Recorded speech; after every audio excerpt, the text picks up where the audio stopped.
Hey, what's up, guys? Welcome to Lawsplaining the Interwebs.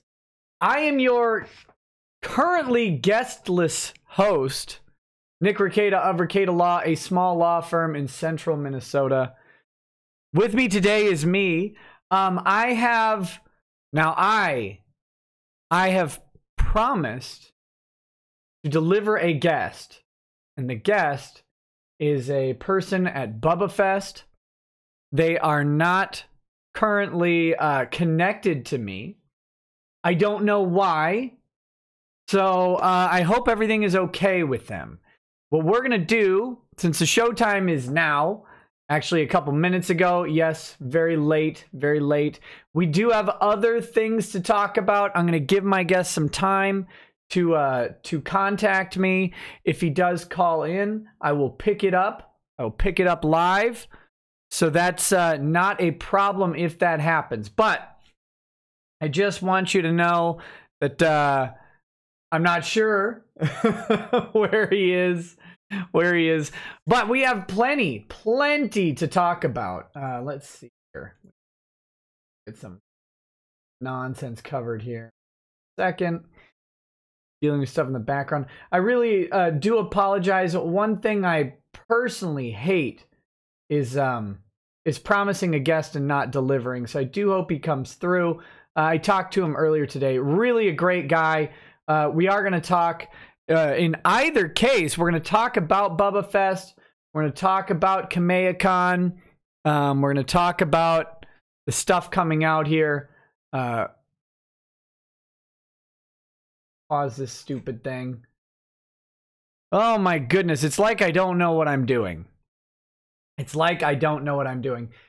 nothing else, there's a world-class set of materials on Pull to talk about as well. Pull, not Pull.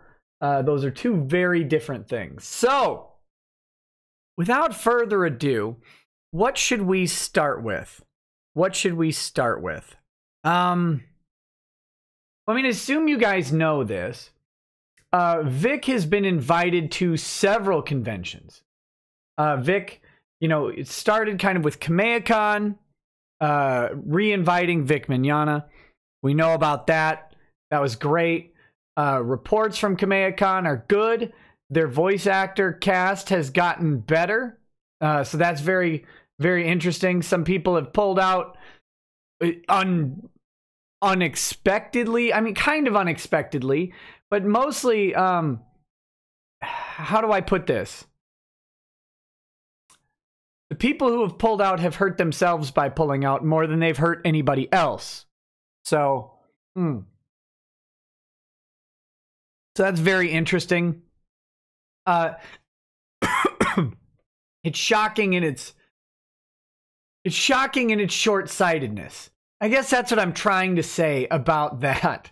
I don't know how else to describe the idea that Monica Rial would pull out of Dragon Ball Convention and then take some poor impressionable saps with her because they only stand to lose. They're not winning on some sort of principled stance by not going to the convention. So anyway, but they have withdrawn. Many more voice actors have joined the fray than people who have withdrawn. So that's great. Other than that, we got news, I think, during the live stream that Bubba Fest had announced Vic. We got news that Savannah, is it the Savannah Mega Comic Con or something like that?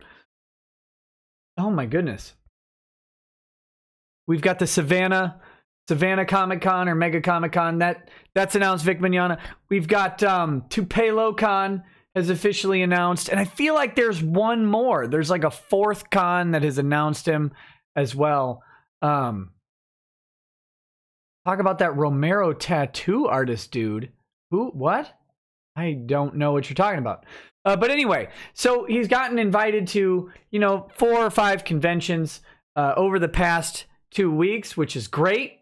Great news for him. Great news for people who want to see him, obviously. Bad news for these people who are losing their minds. But I guess one thing that's really important to talk about with that is making sure that we are supporting these conventions. Okay? That's one of the reasons I wanted to bring the Bubba Fest guy on, because in my discussion with him, he was talking about how much support they've gotten since adding Vic Mignogna, and I want to encourage that. I want people to understand that these con chairs and these con organizers, they see the support, that visible support. It gives them the courage to go ahead and invite him. It gives them the courage to stick by that decision and invitation, and it gives them reassurance that people are going to show up. It does not mean that everyone needs to go out and buy a ticket for every show, whether or not they're going to go. You certainly can, but no one should feel pressured to buy tickets for a show they're not going to attend or anything like that. Just even a like or a heart or a whatever stupid, a retweet for these announcements goes a huge way towards reinforcing the idea that people should feel comfortable inviting Vic to convention. So we're going to talk about that in a little bit. And speaking of, let me find the link to this. Hold on. KamehaCon, I believe, has announced something new. Hold on. KamehaCon has, where are the tickets? Tickets? Non-attending tickets. I'm going to pull this up in just a second. Okay. So here are non-attending tickets. Let me pull it up on the stream. This is on KamehaCon's page under purchase. You can get this thing squared up and centered up. All of that.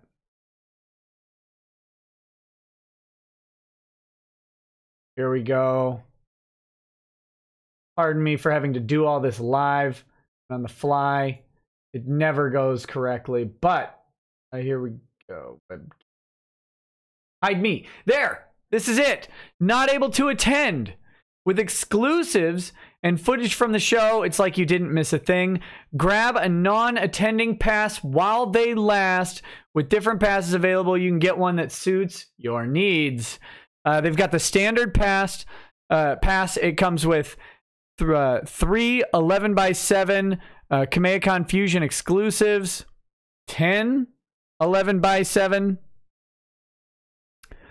I don't know what Ozzy Virus graphic art collection pieces. I don't know what the 3 and the 10 mean necessarily. Those are weird things. I think you might get one of those. I don't know. A metal 11x17 Olympia KamehaCon exclusive coin, bag, lanyard, shot glass, metal non-attending badge, a shirt, recorded panels, and celebrity guest signatures. Okay, ignore the 3 and the 10. I'm pretty sure that those, and the 2, I'm pretty sure that's a bad copy and paste job. I don't know. The premium non-attending pass comes with the same stuff, except it also comes with select 2 celebrity autographs on Ozzy exclusives. And the first 20 purchases will receive a KamehaCon guest banner as a bonus, and that's for the premium non-attending pass. So there you go, guys. That's KamehaCon. Look, they have loved the support people have shown for them.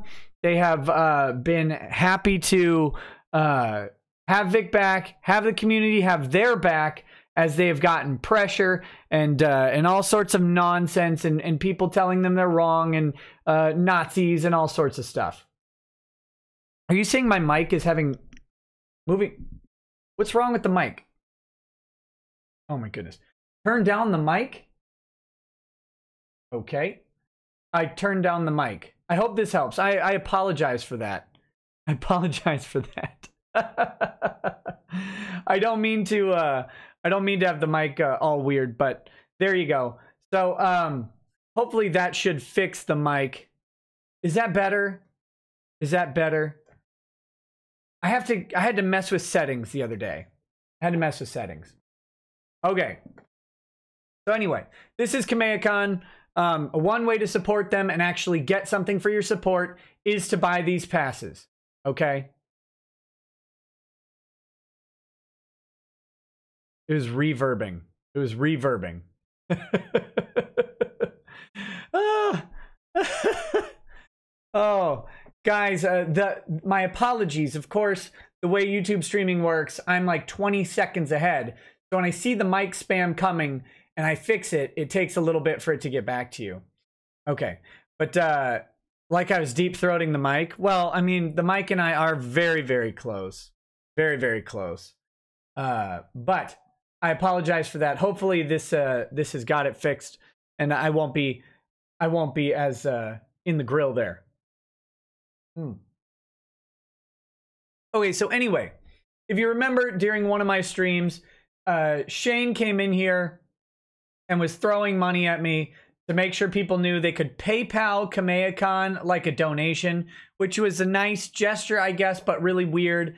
I don't know that, you know, KamehaCon likes to just get, I mean, I'm sure they like to get PayPal money, but it's not part of their business process to do it that way. So anyway, this is a way you can support the convention and you can get something out of it. I don't know. What's this cost? I have no idea. Okay, so $150 for a standard, $200 for a premium pass. I don't know. The one thing to remember that like most of the guest autographs that you're getting are like $40 a piece. So the premium pass, you're getting $80 there. You're getting some art stuff and some swag. But yeah. So there you go. If you want to if you want to go ahead and buy one of those, that's how you do it. I don't know what the regular badge is. How much does any of this cost? Okay, so the 3-day badge is $100. VIP badges, of course, get different prices. And then there's the meet and greets. Anyway, celebrity access pass. There you go. But here's that non-attending stuff. You guys can check all this out. It's on the KamehaCon website, which is KamehaCon.com.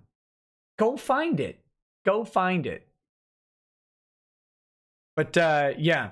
So again, if that's in your alley and you want to support them that way, go ahead. But like I said, what really, really helps, the likes, the shares, all of that stuff, that's what helps these people make the decisions to bring people you like. Shockingly, what is less effective at it is making threats, demands, trying to tell people how to run their business, all of that good stuff. Less effective. Oh, here we go. Oh man.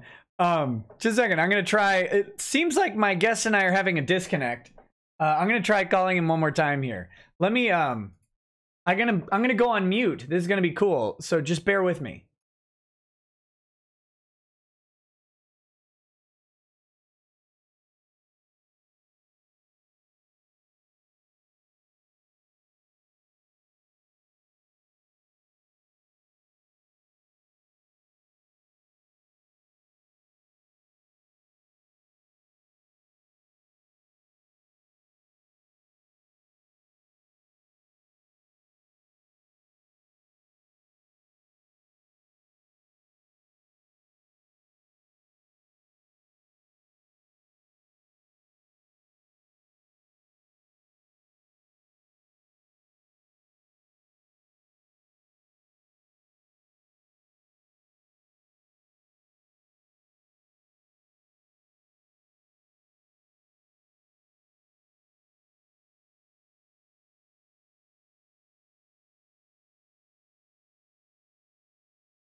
Okay, guys, 1 second. I know I'm muted, but I'm getting connected on the phone here. I hate the dead air. I apologize, but you know, I don't want to have my guests like walk into a conversation being broadcast. So, 1 moment here. We're working on it. I think we'll have it in just a second. Thank you for your patience. How do you like my Tonka impression? Is that nice with the dead air?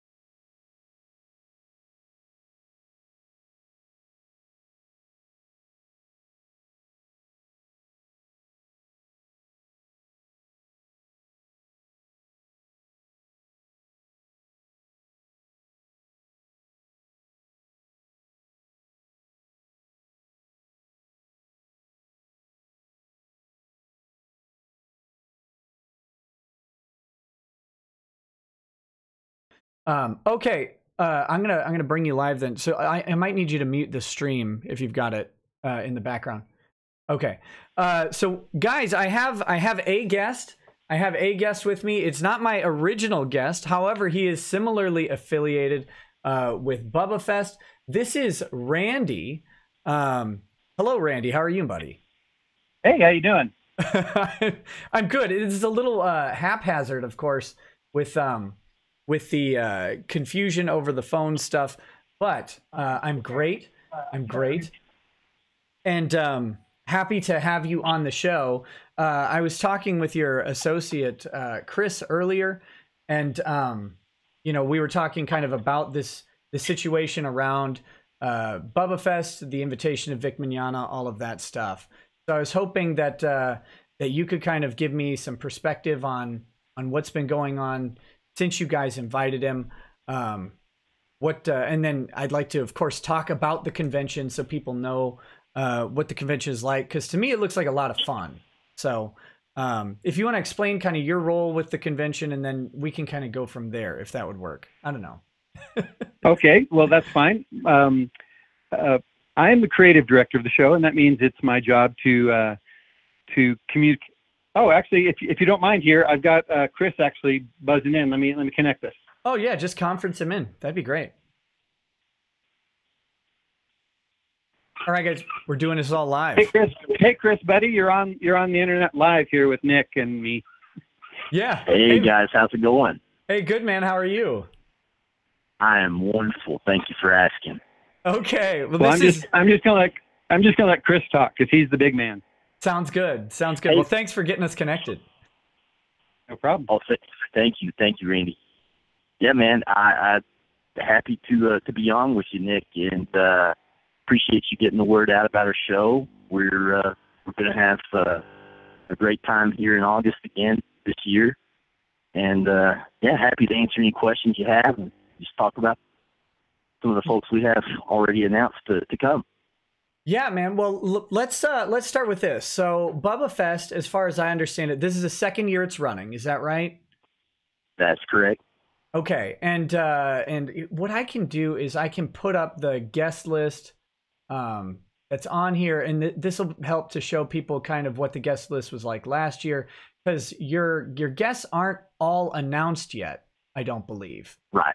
You've got more guests, more announcements coming. So I'm going to pull it up on the show for the people watching, so they can see the list here. So just a second, get my stupid face off of there. All right, so here we go.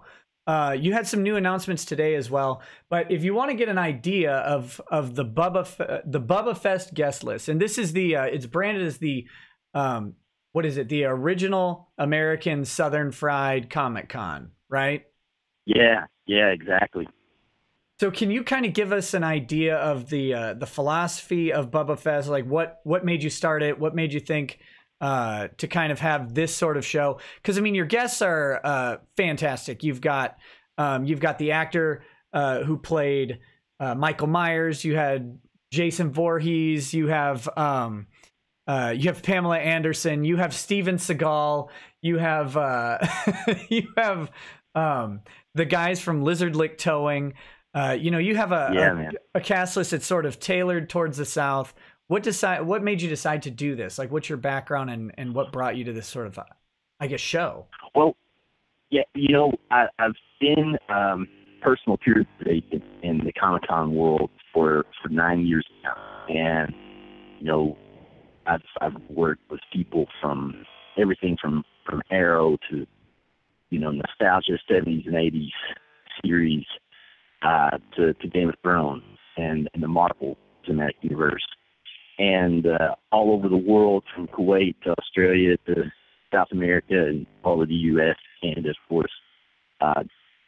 The thing that really kind of led me to want to launch Bubba Fest, Southern Fried Comic-Con, is that it seems like sometimes Comic-Con gets stuck in a rut. And I mean Comic-Con, broadly speaking, from city to city. You see the same people, the same guests, the same programming, whether it's in Air Neck of the Woods, or whether it's in the Northeast, or whether it's in California or wherever. And I just thought, man, it's kind of a really not a broad net that's being cast, right, to get in fans of different things into these events. And of course, that's the name of the game with a lot of Comic-Con. Well, really all Comic-Cons, it's growth in your attendance.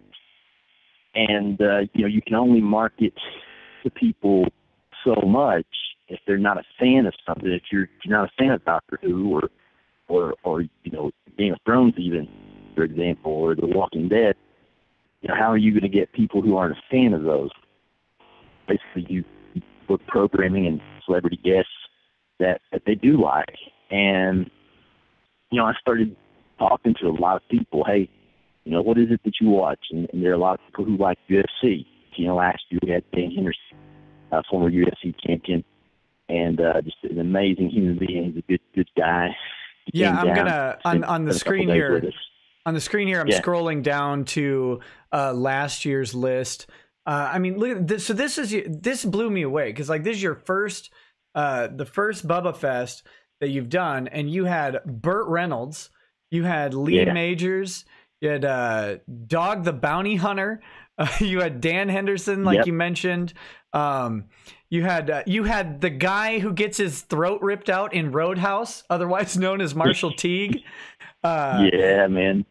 You have a bunch of wrestlers. You have moonshiners. You have let's see, who else is on here. You have the fat guy from Pirates. It's Kevin's got his diabetes under control. He's lost a lot of weight, by the way. That's just how I remember him from Pirates, So it's just nuts. Like it's a great show. And you had Bam Margera, of course, and then you have some stuff for the men out there too. You have some very attractive women who are very prominent in WWE and other endeavors as well. Actresses. If you don't want to just go look at muscly guys from WWE, you can go look at muscly ladies from WWE, etc., etc. Yeah, we did have a really diverse lineup last year, especially if you're someone who's living in the South, and we kind of really drew all that in. One thing that we're going to do a lot better this year, though, is we're going to incorporate more of what you see in terms of traditional Comic-Con guest programming. Last year we didn't have any cosplay element to it. We had a celebrity lookalike contest, which was cool, and we'll bring that back this year. But we didn't have any proper cosplay guests or any kind of cosplay program. We're going to do that. We didn't have any comic creators last year. This year we've already announced Bob Layton, who is just an amazing person, a great creator behind Iron Man, and Bob's work with Marvel was used as the foundation for developing this Tony Stark and Iron Man that we see in the movies. Right. So that was their first comic creator that we announced, and we wanted to come out of the gates with someone that was a great name, and Bob is that person. We're going to add to that. We didn't really have anything sci-fi. We didn't really do anything horror-wise last year. We got the southern part of it, dead on, but we needed to do more to really flesh things out in terms of the Comic-Con side. So we're doing that with, like you said, Kane Hodder, and look, at the end of the day, we're focusing on people who are household names. Everyone, you don't have to have ever watched Friday the 13th movie to know who Jason is. Right. You got that recognizability. You needn't ever have watched an episode of Baywatch to know who Pamela Anderson is, one of the famous people in the world. And if you, for some reason, are one of the handful of people who's never seen a Steven Segal movie, you still know his name, what he's about. But we are, growing the show. We're trying to bring in some people who hit fan bases that we didn't hit last year. And, of course, we just announced Vic, we've got a phenomenal response for him. And we're really excited to have him as the first voiceover talent that we've announced. Yeah. Chris, can we try something? Because the audio is kind of, we've got like a weird connection. I don't know if it's because we got the conference call thing. Can I call you at that same number earlier? Like, don't say it over the phone, but I'm going to try calling you right back. Cause I want, as we move through the topics here, I want to make sure that the audio is clear, and I'm getting a little feedback from people that it's rough. So I'm going to call you right back. Is that okay? You got it, man. Thank you. All right. 1 second here. All right, guys, I'm gonna give him a call right back and try and fix the audio here, because it's just not. I can hear it. Believe me, I can hear the same stuff you're hearing, because you're getting the exact same thing. But we're gonna try doing a call here, so hopefully we can get a clearer connection.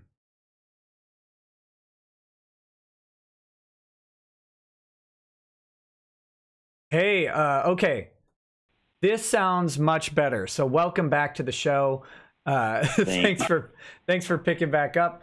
And hopefully this guy, it sounds like we got rid of the buzz that was going on, and audio should be improved here. Excellent. Well, man, yeah, it looks like you got a great show. You're incorporating the South and sort of that non-offensive hillbilly style, of the Southeast distinctively, right? Of that Tennessee area, and bringing that to people, and also bringing in the comic sort of talent. You've got comic artists, you've got voice actors like Vic Mignogna, you've got Mindy Sterling, of course, being an animation and TV legend, going back for several years. Don Wells, another TV personality. So you've got a lot of crossover going on there. It looks great. I can't wait to see who else you have to announce, of course. But I wanted to kind of, I'm going to take that guest list down now. I'll put my face back up there because that's weird. But what I wanted to talk to you about is over the weekend, or I guess was it Friday that you announced Vic? That's what I'm trying, because Saturday, I think. Saturday. Okay. I can't remember because I was dumb and decided to do a 24-hour long live stream. And I started at 11 p.m. on Friday and ended 11 p.m. on Saturday. And somewhere in there, someone announced, in the chat, they're like, Bubba Fest just announced Vic. And so this is just over the past couple days, you've announced him. And I kind of wanted to get your impression of how things have been going since then. Because my understanding is when you were deciding to pursue having Vic come to your show, you didn't really know kind of what was going on with all of the drama around the situation. No, I was completely unaware of it. Vic is someone that I've known for 7 years, really, but I've never And I've in the course of that 7 years, I can't even begin to recall how many Comic Cons and fan expos I've seen Vic at, and I've probably witnessed 5,000 or more fan interactions of his. But he's somebody that I've always been friendly with and always enjoyed catching up with, but I've never really kind of stayed on top of what's going on with him. I don't represent him. But yeah, I was completely unaware, and I thought, well, hey, we're going to do the voiceover talent, and we really need to come out with a strong name, right? Right out of the gates. Right. And what name can we come out with that's going to reach these Dragon Ball Z fans and so on better than Vic? And I thought, let's just definitely grab him. And then I was made aware of some of the unpleasantness that's taking place on the internet and some of the allegations, and I dug into it for a few days, and honestly, man, I can just tell you, like I said, after witnessing probably 5,000 or more of his fan interactions through the years, I've never seen anything untoward or inappropriate or just even heard anything at an event where Vic was at that would raise any sort of red flag. And these accusations were just so far out of the realm of what I consider to be plausible. When it comes to Vic, he's not that guy. He's the guy that when another celebrity's life starts spiraling downward, Vic is the guy who, when he gets wind of it, reaches out to them and talks to them and tries to help them. Vic's the guy who will go while he's in a city for a Comic-Con and visit with sick kids in a hospital who can't make it to the event. That's Vic. So I just, I really did take the input of my team. I looked at the facts, and I looked at how so many of these accusations had already been debunked, or if not recanted. And I just decided that, based on my experience and knowledge of Vic and everything that was in front of me, I wanted to move forward with him as a guest. I am not all knowing and all seeing, but to me, I don't think there's any merit to these allegations at all. Yeah, that seems to be what people are figuring out, is that the allegations, as they were, are very much stuck in that allegation stage. And despite the fact that these people have promised for weeks and weeks and weeks that they have all the proof in the world, they have photos, they have videos. I have even heard that they have alleged some very criminal videos exist, and yet none of them will produce even a screenshot of one of the videos, even a photo that would be incriminating. The worst thing they've got is a hug with a fan here and there, which I'm sure it's easy to find pictures of Vic hugging fans because he interacts with thousands and thousands and thousands of them per year. As you can attest, right. You've personally witnessed him interacting with fans, and sometimes when you interact with someone, you give them a hug or a handshake, or you stand close to them, or, oh my God, you breathe the same air. It's really not that big of a deal. No one is going home like deeply wounded from the molestation of wrapping your arms around them and giving them a gentle squeeze, right? I've never seen anyone walk away from an encounter with Vic that didn't have a smile on their face. Frankly, if there were ever any tears, there were tears of joy. That's a fact. And I think that the fact that none of this evidence that's been thrown out or none of this evidence has been alluded to or referenced. It's the fact that it's never surfaced. Well, that's pretty telling. To me, that says there is no such evidence. And, so as a Comic-Con organizer, you just kind of, you learn to discern. And, we put a statement on the announcement post that, we're not going to make decisions about people based on rumor mongering or internet mumblings or rumblings or whatever, and or frankly non-credible quote unquote news sources. We're going to base it on actual facts. The facts are there've been. Whoa! You're starting to sound like a hate monger there, sir. Basing things on facts. How dare you? Yeah, I know. I'm a monster. We have to adhere to facts, not feelings, right? And that's a terrible idea. But it's sad. I have no doubt that maybe some of these people that have engaged in this or are hurting in some way or maybe have some things that have happened to them in the past that have traumatized them. But I don't think for a moment that it was done by Vic. So I have sympathy for people who are victims of any sort of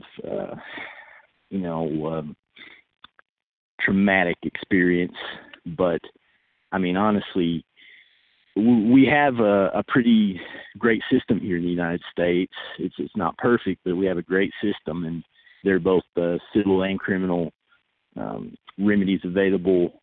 And for whatever reason, none of these people have chosen to pursue either.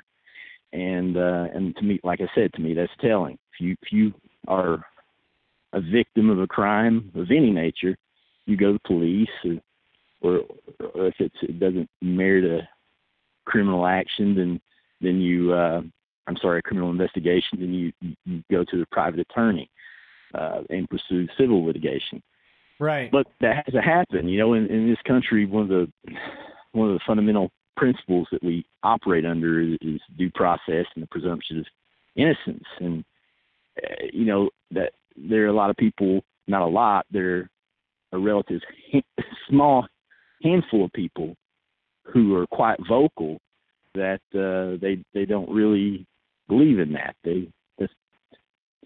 That's a relic of the past, I guess, in their eyes. But I still believe in it, and our organization believes in it, and frankly, I think most people believe in it. Look, we've had over 2,600 reactions to the post announcing Vic's appearance.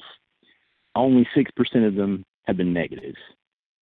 You got 6% negative? 6% negative. I mean, angry reactions. So, well, I mean, I'm sorry that you had to cancel all of your other guests then for that massive, overwhelming, shocking response from a bunch of people who were probably never even going to attend your convention in the first place. Oh no, never. Because Oh, go ahead. Sorry.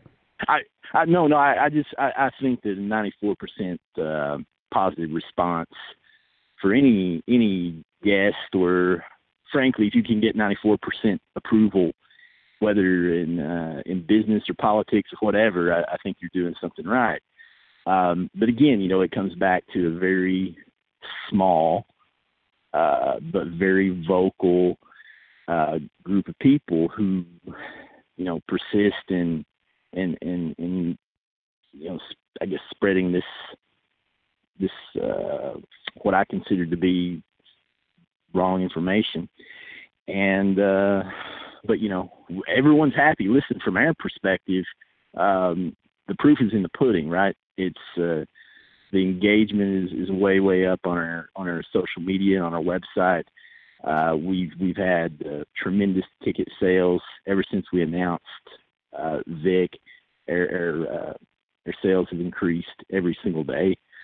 So people are coming to see him, and it's just clear to us from every piece of data that we can look at, that there are way more people who believe Vic and believe in him and who love him than who don't. And, you know, I don't want to anyone to feel like they're unwelcome at our show. Anyone that wants to come and enjoy themselves and have a good time and you know, kind of enjoy that sense of community that we're building here. I mean, come on down. It doesn't matter if you've ever even been to an event before, which a lot of people haven't. But you know, we at the same time, we're going to provide a very safe, secure, and enjoyable environment for everyone. And that's you know, for fans as well as the celebrity guests that we have. But you know, everything that we've looked at, the response has been just phenomenal, and we're very proud to have Vic coming. And I'm confident that everyone's going to have a great time. Yeah, I think so. And I think that's one really cool thing about your convention, from what I can see, even just judging on the guests. You know, you mentioned people who haven't been to a convention. It's a little bit, it can be intimidating, right? Like, you go, all these people are in character. Some of them have spent hundreds of dollars on costumes. The community around like a comic or an anime convention is very insular. You know, right. It's a smaller community. It's a very hobbyist community. And people are very, very invested in it. Your show looks like it incorporates some of those fandoms. Like WWE can be the same way. You've got the anime stuff, you've got the comic stuff, but you also have very accessible guests, like the Lizard Lick Towing, obviously being a mainstream TV show. You got the kid from Star Wars, Boba Fett's little kid Django, or maybe that's Boba, right? Like that, yeah, Boba Fett, little Boba Fett. And Pamela Anderson, of course, and Kevin McNally. These are all mainstream sort of people, and it gives you a way to access this type of event without feeling like you've got that high social cost of entry. And I think that's really cool, because it allows people to go into a con without feeling like they're not going to be nerdy enough. Right. They can go and kind of dip their toes in. Plus, of course, it's just good marketing, because you're attracting different communities in.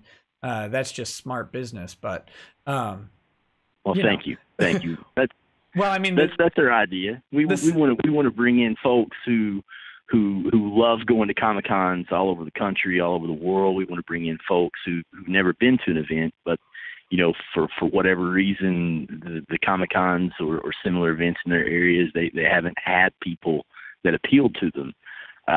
You know, we feel like we've got a nice mix, and really we've only announced about, you know, a third to half of our total number of guests that we're gonna have. So are you're telling me you're gonna like double the announcements here? You're gonna make this list? Ooh. Do you have any, without revealing any names, do you have any previews? Like, what kind of, do you have like more anime style voice actors coming in? Do you have more comic people coming in? Oh, yeah, absolutely. Now we're going to have a really great group of cosplay guests. I mean, really, really good names. And they're going to actually create some fantastic programming and do some great seminars to teach people the tricks of the trade, so to speak, and to pass on their knowledge. We're going to have some more really high-profile comic creator guests. We're going to have more sci-fi to give you a really interesting sneak peek. We're going to have one of the main cast members, and I mean like one of the main 6 cast members from Game of Thrones. Ooh, that's a teaser. People in my, right as you're saying that, someone in the chat is screaming, "Please get Jon Snow or Daenerys." So like, you know, you don't have to reveal who it is, but like, like the coincidental, you guys are clearly hitting it on the head. Obviously, they've got their big season coming out sometime really soon, right? That's starting up like in a week or something. Yeah, like a week or two. It's closely approaching. So we'll announce our guests that weekend, the weekend of the premiere, and fans will love it. I can promise you that. It's one of the top 6 cast members, and it's going to be a phenomenal thing for a show. And we have some Walking Dead cast members that we're going to be announcing very soon. We have another Star Wars guest that we're going to be announcing very soon. We're going to have a person from the Marvel Cinematic Universe that we're going to be announcing soon. And this person will definitely be in the new Endgame movie. Ooh. So yeah, so we have a nice mix of folks. We do have some more what you might call nostalgia guests to bring out, and definitely on the voiceover. We're going to have more video game. We're going to have more animated voiceover and more anime.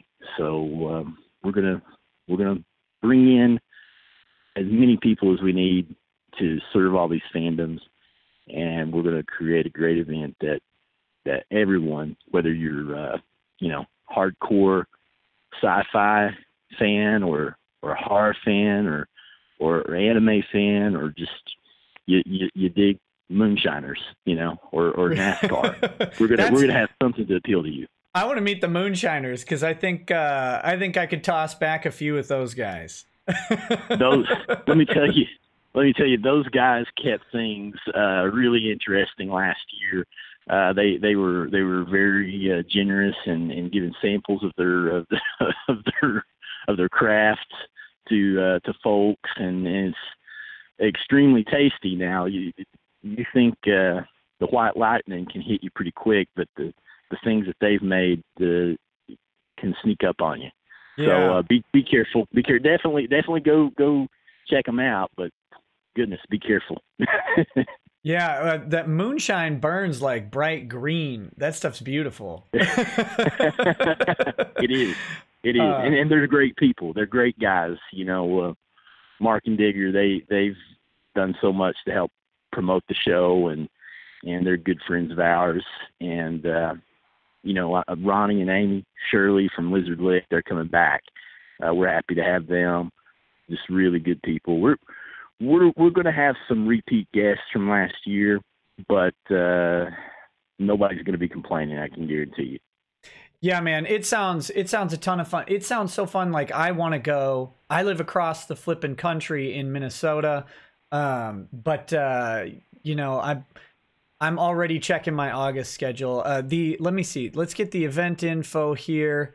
I want to make sure people know it's in Knoxville, Tennessee. Is it the big convention center there?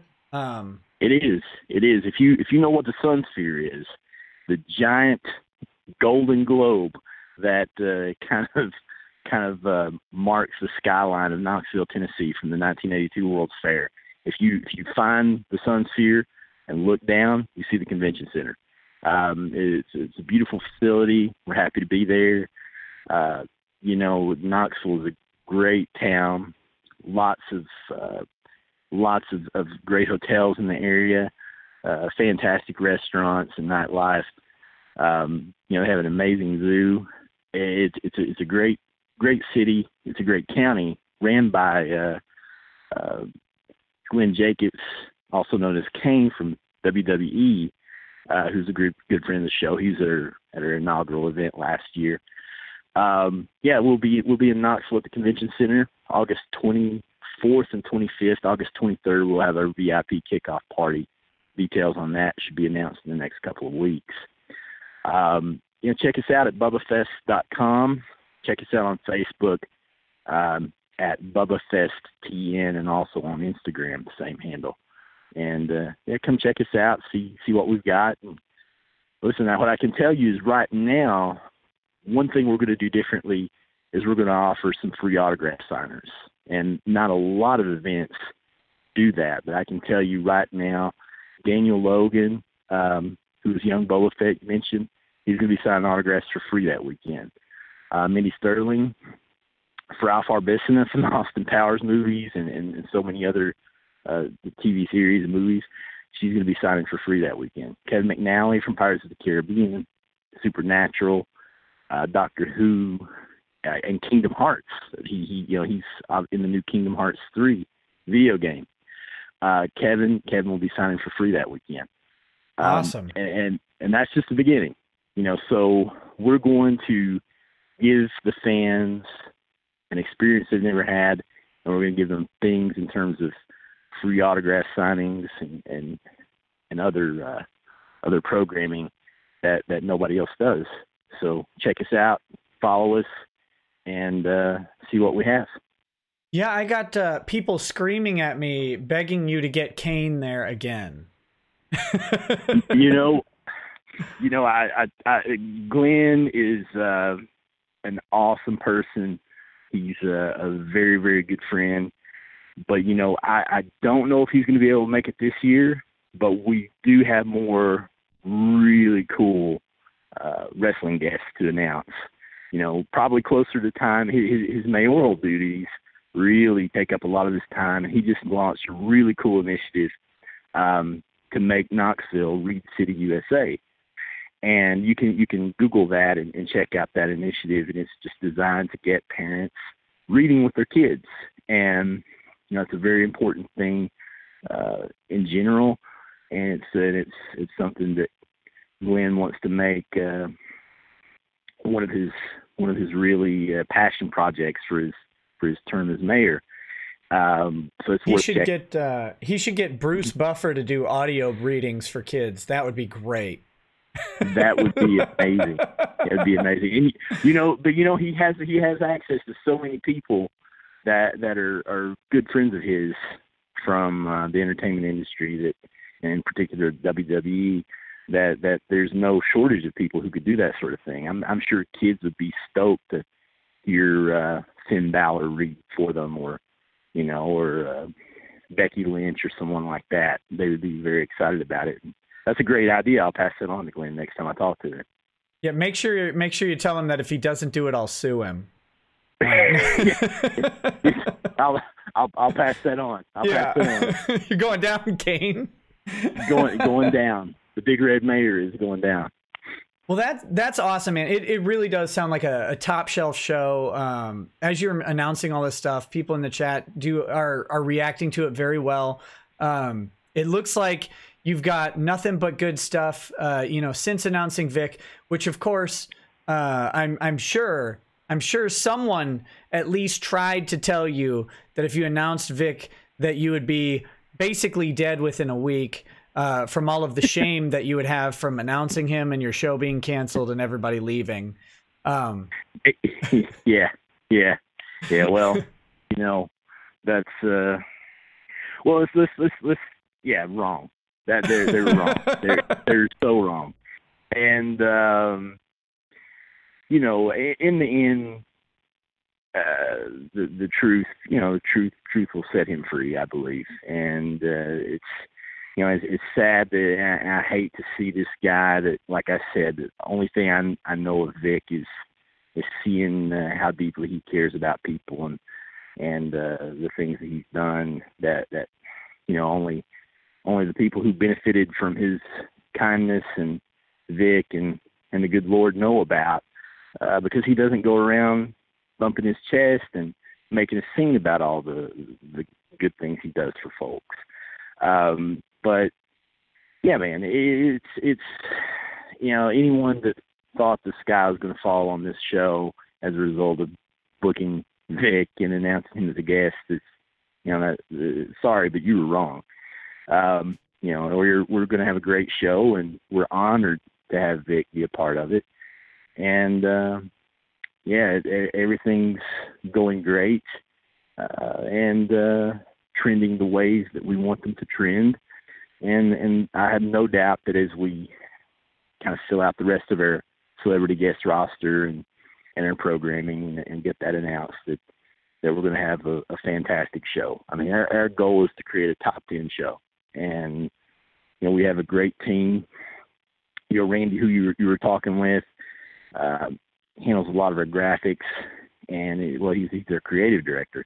We have a great social media team, and and floor manager, and really just the team we've assembled is stellar. And so we're going to make sure this event runs really well for all the fans, and they have a great time. That's what it's all about. I mean, you can earn a living doing anything, but who wants to work for a living? You want to go and you want to have fun, and you want to see people enjoying themselves, and that's what we're going to do. We're just going to make it a fun, safe, entertaining weekend for people. And even the people who disagree with their decision to book Vic, I really hope that at some point that they just look at things from the perspective of, like you mentioned, why has this evidence that people keep saying is out there, why has it never surfaced? Why have there been any sort of official actions taken? And they just take a step back and look at it and understand that booking a single person, no one's going to agree with every single booking decision. There are going to be people who there'll be people who don't like the Game of Thrones guests that we announced. They won't like Game of Thrones, or they won't like this person.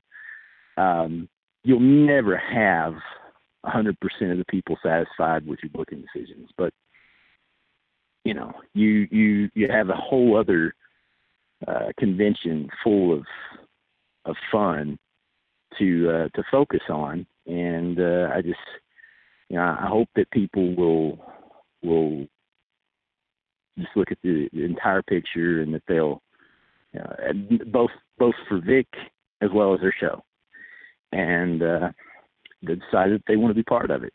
If not, sorry, we're gonna have a blast regardless.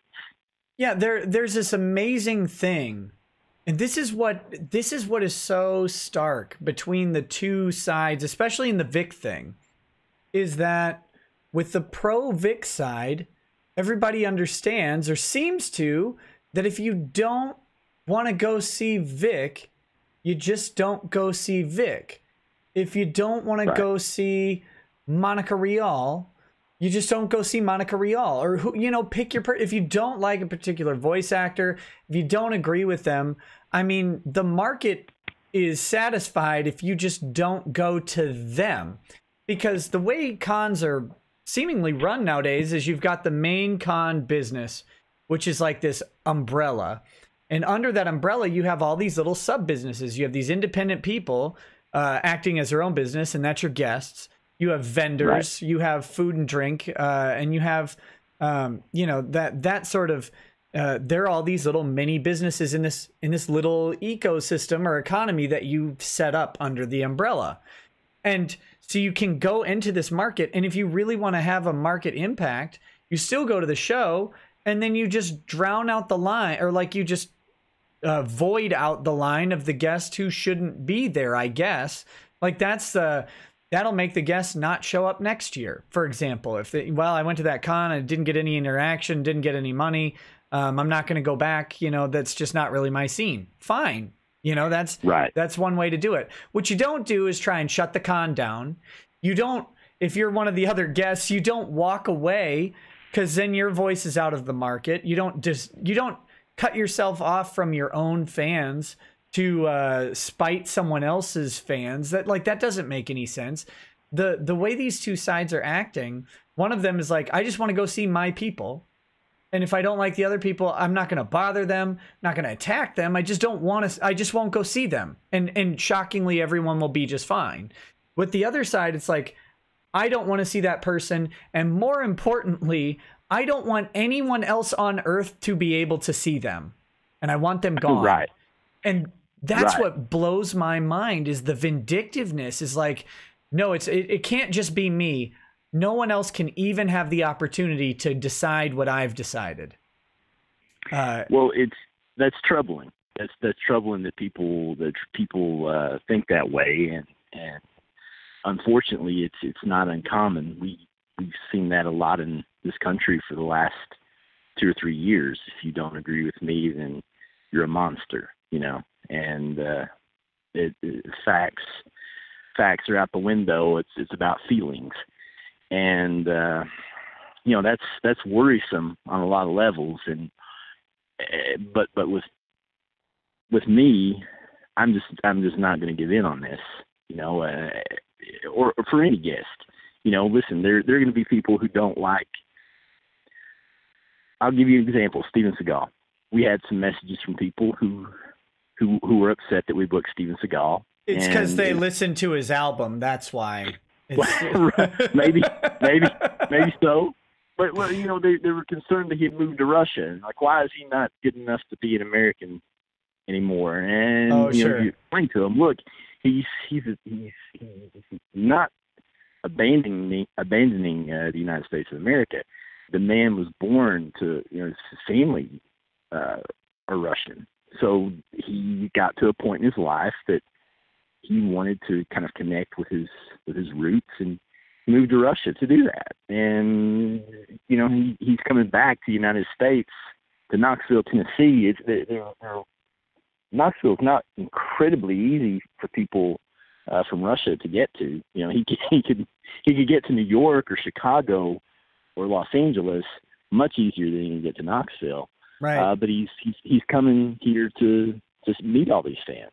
And but like you said, if you don't want to meet someone, don't meet them. But just don't try to make that choice for everyone else, and pretend that that just because someone believes in due process and principles like innocent until proven otherwise, that they're just out to torment you. That's not a mentally healthy way to look at things. It really isn't. But we've actually, you mentioning people walking out or threatening to walk out. We've actually had someone reach out to a couple of their celebrities and hurl these terrible accusations. Vic is this, Vic is that, and et cetera, and encouraging people to drop out, to bow out of the convention, which they're not. Wait a minute. So you've had someone reach out to your other guests and try and get them to breach a contract with you? They have. Yeah, this person has. He's done this, and the reality is when celebrities, that is, when they sign contracts to appear at events like this, there are multiple clauses. You use an attorney, you know this, that govern everything from which days they'll be present to every facet of the appearance that you can imagine is covered. You got the panels you're going to do. You've got the times you're going to be in attendance, specifically if you've got a specific meet and greet obligation that you have to do, like you're going to do 1, 2, 3 meet and greets. All that stuff is laid out. I mean, I actually I am an attorney, but I'll have to let you know that a shameful, borderline homeless man on the internet told me I don't know anything about convention contracts. So you're wrong, sir. I don't actually know how these work. He was gnawing on a pair of Nikes at the time, so it was a little muffled. Oh gosh! But oh wow! But no, he told me I don't know. But so you're saying that these guests that you're announcing, these guests actually have contracts. It's almost like you run a business and not some slapdash sleepover party for teenagers, right? Like you're actually like there's money and obligations changing hands, shockingly, with these people who get paid quite a bit of money to do what they do. Yes, and part of what's covered in these events contracts are the circumstances in which celebrities may back out, and being upset that another guest that's announced it will in fact be in attendance is not among them. You can't do that, and hopefully, if nothing else, you can affirm my belief. I'm not an attorney, obviously, but I don't think that it's at all lawful to to insert yourself into a business relationship between a convention and a celebrity, and traffic in defamation, and try to coerce or persuade a celebrity to not show up for an event that they're contracted to appear at. That's unlawful behavior. It's something that people need to understand, that when they do this, there are definitely some legal consequences they can face for it. That's not something that we take lightly, and it's not something that we're going to tolerate. And the gentleman who made this mistake will be held to account for it. Oh, that's fantastic. Do you need a lawyer to help out with that? Because I know a great one who would love to help out with that. Yeah, I do. Yeah, definitely give. Yeah. Let's talk. Let's definitely talk about that, because I will put you in touch. I will put you in touch. Fantastic. We just need to get that taken care of. And listen, it's at the end of the day, like you alluded to earlier, if you don't like someone, if you disagree with a particular booking decision, your recourse is to not spend money on autographs or photograph opportunities or meet and greets with that person. And if someone is not a draw at a convention, if that person doesn't have a lot of fans who buy tickets, if that person basically sits there in isolation on their smartphone all day with no fans coming to meet them, that's going to speak volumes to other event promoters. But as it is, everyone that we've booked, the response has been great. And with Vic, it's been overwhelmingly positive. And, listen, the guy has a lot of fans, and we're very honored and happy to have him come in, and look forward to meeting all of his fans. Yeah, it's two things. You mentioned that it's unlawful to do this, and yeah, the action is called tortious interference. Oh, excuse me. The gin is hitting the diaphragm. The action's called tortious interference with contract or with business prospects, depending on the situation. This one would be with contracts, because you've got announced guests being asked to withdraw. So they do know that there's, some sort of contractual agreement going on, and they're attempting to interfere with it. So that's certainly unlawful. I think we need to rename it, though. I think we need to rename it, and I'm basing that off of what your words were great. It was to insert themselves, inappropriately into this relationship. I think we should call it contract rape. Because it's what it is. It's an impermissive. It's an impermissive invasion into the business relationship. And get out. Get out. You're not invited. There is no consent here. But these people, they legitimately believe that, well, I don't like it, so the whole legal system that we've been working under since, I don't know, 1530 needs to go away because I don't like something. And it just blows my mind. It blows my mind. But I have to challenge you on one thing you said. Fire away. Because I'm a lawyer and because I'm on Twitter and I've learned so much from them, you said that people are not allowed to just walk away from their contracts. And I've learned from Twitter that all of these contracts, literally all of them, have exit clauses that will allow these people to just, whenever they want, not show up, no matter what, for your show. You're saying that that's not the case? No, not at all. They're very, very specific circumstances under which these events can be, these appearances can be canceled. And that would include, a natural disaster, some sort of widespread civil unrest, rioting, that sort of thing. severe documented illness that makes the person unable to travel and perform their duties at the Comic-Con, death of an immediate family member, booking a movie or TV series or production on one that would conflict with the appearance.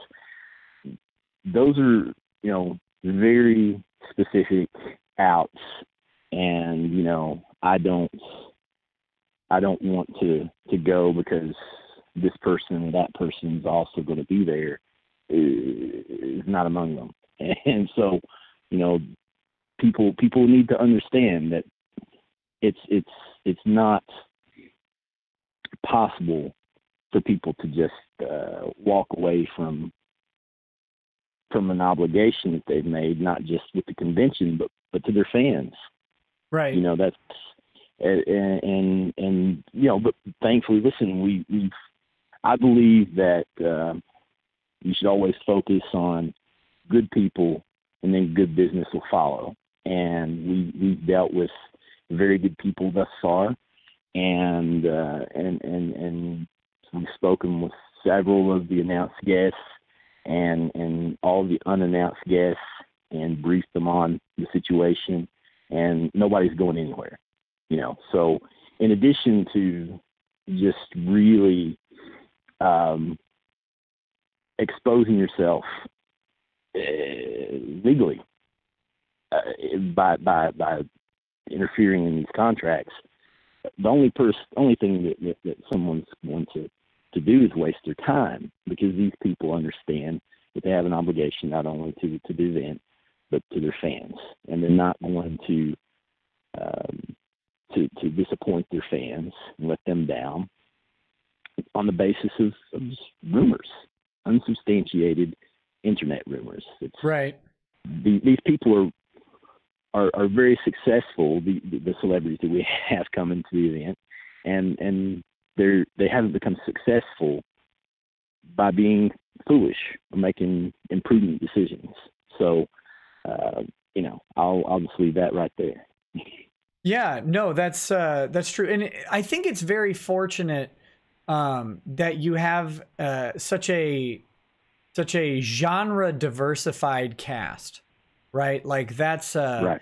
That's a key, because my theory about the anime community is that the anime convention community has been acting in a specific way for so long and has developed a culture sort of outside of the traditional bounds of business, where for whatever reason, the convention culture there, like they seem to be genuinely under the impression that they don't have to honor these agreements.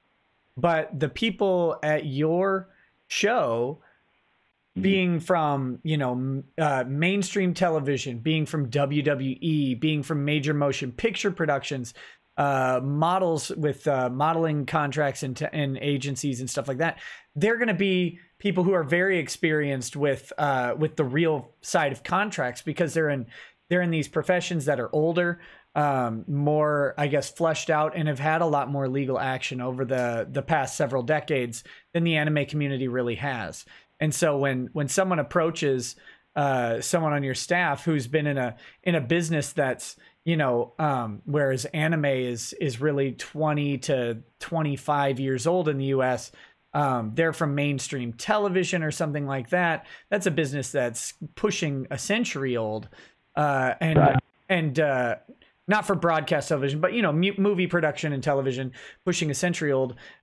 You've got a much broader level of experience, and also, you know, that sort of, I guess, that environment shifted across the country, right? Like it moved from New York to Los Angeles, and then it decentralized from LA, and now you've got stuff in Dallas and Canada, and various other places. You have these little hubs of creativity in the television industry. They actually had to deal with legal issues from different states and all of that stuff, and that actually builds a culture that is used to these various contracts and them being enforced. Whereas maybe in anime, that's just something that's still new to the industry. And that's kind of interesting. But I think it's good to have your guests come from industries that don't play around. Exactly. And you know, like I said, above all, these are people who are professionals, and they understand the importance of not letting down their fans. You know, especially for very, you know, suspect reason. But you know, listen, I think part of it is maybe the anonymity, you know, or at least the perceived anonymity of the internet, that people think that they can engage in harassing or bullying behavior, and because they're doing it through a Twitter account that's, you know, is attached to a throwaway email address, that they perceive they can't be held to account for it, or because, you know, they say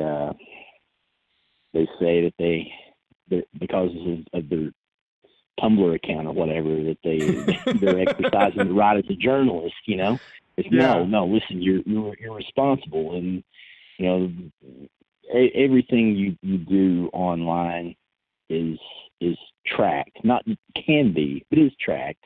I mean, that's just the reality of the world we live in today. And everything that you do online can be traced to you personally. And I just think that, you know, if nothing else, people need to understand that you can't bully, you can't harass, you can't threaten, you can't slander people willfully and repeatedly and expect to never face consequences for it. And right. the internet is not anonymous. It's not. And, you know, some people are brazen, though. The fellow who has taken to messaging some of our guests, he did it from his personal Facebook account. And, you know, so thankfully that'll make the whole process of dealing with him a lot easier. But, you know, I think people are emboldened by the attachment that the internet provides them, that they can safely harass people and bully people and try to have them ostracized, you know, from Twitter. No, nothing will ever happen. Well, wrong, dude. Your actions can be discovered and through subpoenas, and you know, I'm probably covering things that you've already discussed on your show, but you just can't do it. You can't do it. No, it's great to hear it from you, though, right? Because I'm you know, lawyers, we deal in this theoretical world where we don't have to worry about the practicality that other people have to worry about. Because, like, if I want to go sue somebody, I go sue them. Like, I could write that complaint today. I pay a filing fee and it's done. You want to go sue somebody, you've got to retain some idiot like me and pay me too much money to write that complaint and go sue them. So you have to make a very different sort of business choice. So when lawyers are talking about problems, it's always in this void where we're not talking about the cost involved, either the social cost or the monetary cost. It's this theoretical, like, can you sue someone for defamation? Well, you know, he did say you were a pedophile. So yeah, I mean, that's defamation. That'd be defamation per se. Here'd be the things we would need to prove. Here's how we'd need to go about it. Very, very simple. The practical nitty gritty of it is, do you want to put yourself through a lawsuit for the next year? Do you want to pay for all of this stuff? Do you want to track this person down? Do you want to amplify the voice of the person by potentially putting this into the public sphere? There's a lot more consideration. So it's great to hear you talking about it as a business owner, because these are real things that business owners deal with. And it sounds like you're the type of guy who thinks that at some point there is enough. And you don't get to, you know, this is your fest, you're building it to do business the way you want to do it. And when some little prick on the internet decides to start interfering with that, Like he's trying to mess with you. Like if someone came to me and was like, you have to hire or fire this person, you know, they'd get an earful back because I'm nice. I wouldn't slug them, but I'd want to very much. It's ridiculous how people think that they get to control your business decisions. And so I love that you're saying the stuff that I would say. You can keep talking all day. Take over the show if you want. Oh no! Nobody wants to listen to me. Trust me. But you know, listen. It's just about principles. It is. You know, and my principles dictate that I give someone that presumption of innocence, and my principles dictate that that as long as people behave courteously and lawfully with each other, there's never going to be a problem. And my principles dictate that the moment you start rationalizing or excusing misbehavior to the degree of trying to harass folks or ostracize people or interfere in other people's business affairs, whatever, the moment you start normalizing that and accepting that is you're on a really slippery slope. And, you know, I don't think that's a good message to send to folks, you know, especially younger people and that are starting out and young adults that, you know, they're going to have their perception of how civilized people behave shaped in these years. And let me tell you, you start out in life thinking you can get your way by throwing a tantrum and you know, spreading lies about people and harassing people and whatnot. You're going to be in for a rude awakening probably sooner rather than later. You know, so to me, it's just like I said, it's just about principles, and I think that, you know, far too often or much too often in life, people don't take stands on principles. But, you know, if I make you know, 150 or 160 people out of 2,600 angry because of it, then that's the price I'm willing to pay. Well, you don't have to endorse this comment, but I'll say it. They're barely people anyway, so who cares? And what I mean by that is there, you know, and joking aside, there's a segment of our population, and it's prevalent on the internet. It's harder to find in real life when you're meeting person to person. When you do that normal human interaction, you just sit down and talk to someone, it's much harder to run into this. And it's that anonymity of the internet that you were talking about that kind of emboldens this. But when you're dealing with people online, they start to run on these scripts. Like the joke meme about it is the NPC, right? Like they're not making their own decisions. They're operating off of, I'm supposed to be mad at this. I'm supposed to be offended by this. This person is off limits. And when they're in that mode, they really are barely people. So the people giving you negative responses over Vic, outside of people that he's actually assaulted, so we can probably turn that number from 150 down to 0. Right. Outside of someone that he's actually wronged, they're not saying no because of some rational, reasonable idea. They're standing for victims or whatever. And it's like, well, where's the victim? Where are they? Who even is the victim here that you're standing for? They're not. They're standing for the idea of standing for victims. And it's this nutty sort of deprogramming that'll have to happen at some point in their lives. But as long as they're operating on the internet, they get to operate within these algorithmic parameters. It's the approved language that their in-group thinking allows them to use. And you see it because the language is so consistent amongst these people. They don't talk like real people. They talk like a script. And it's terrifying to me. It's terrifying to me. The only good thing is, if you actually sat down and had a beer with these people, if that wouldn't kill them, with their delicate sensibilities, that like a drop of alcohol might literally peel their skin off.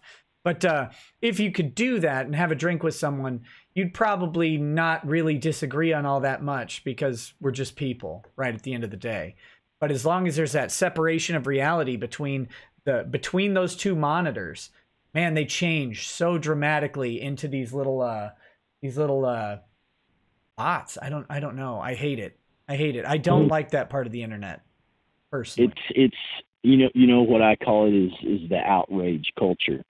And people who are just constantly, their jam is to find something to be outraged about, and that's not a healthy way to live. There's life is actually not short. Life is long. If you go through a really long life constantly on the lookout for something to be outraged about, you're not going to enjoy it. And no kidding. And listen, there are enough real things to be outraged about. You don't need to manufacture some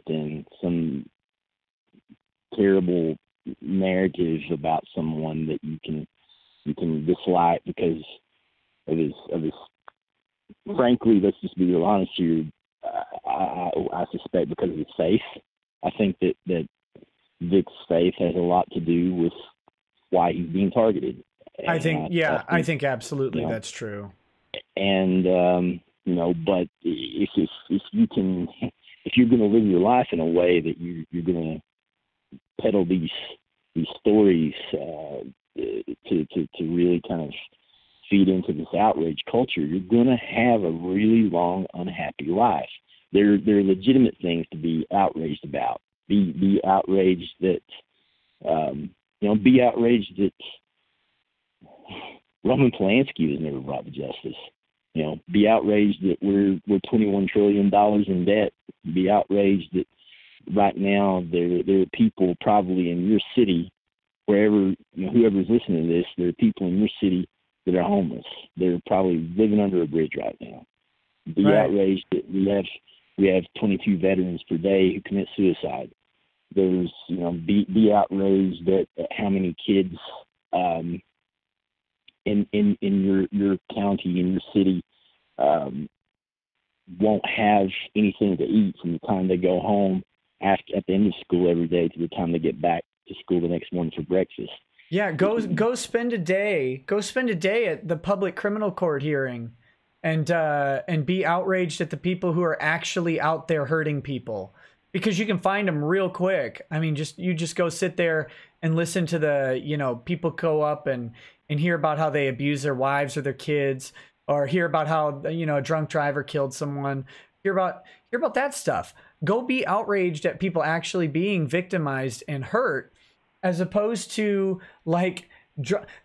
that's the other thing. The amount of energy they're putting into this one voice actor who they heard from a friend who heard from a friend who heard from a friend, hugged someone without their consent, or didn't sign their stupid artwork, or whatever it may be, kissed someone and got turned down after the kiss and then stopped. Like, the stories that they've got are just, they're just not big deals, to be brutally honest.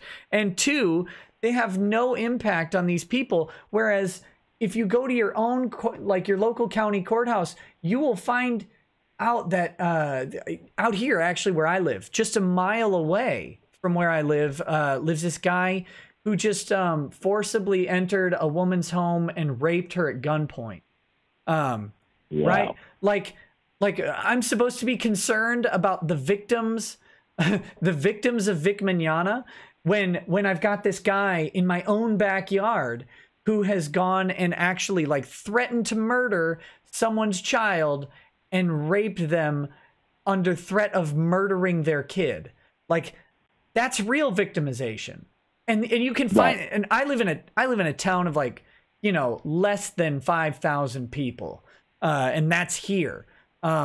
they're picking on a voice actor who meets thousands and thousands of people, and a couple of them might have been dissatisfied with meeting him once. Oh my God. How embarrassing. How embarrassing. Well, it's kind of mind-boggling when you put it that way. Like I said, people, whether it's Vic or anyone else, listen, at the end of the day, like I said in the post on Vic's announcement, we cannot get in the business of lending or affording instant credibility to unsubstantiated rumors or opinion from internet news sources or whatever. We can't get into that business where we make decisions based on those sorts of reports and complaints. It's insane to think that that's okay to do that. If people are aggrieved, let me tell you, nobody's immune. If there's anyone that's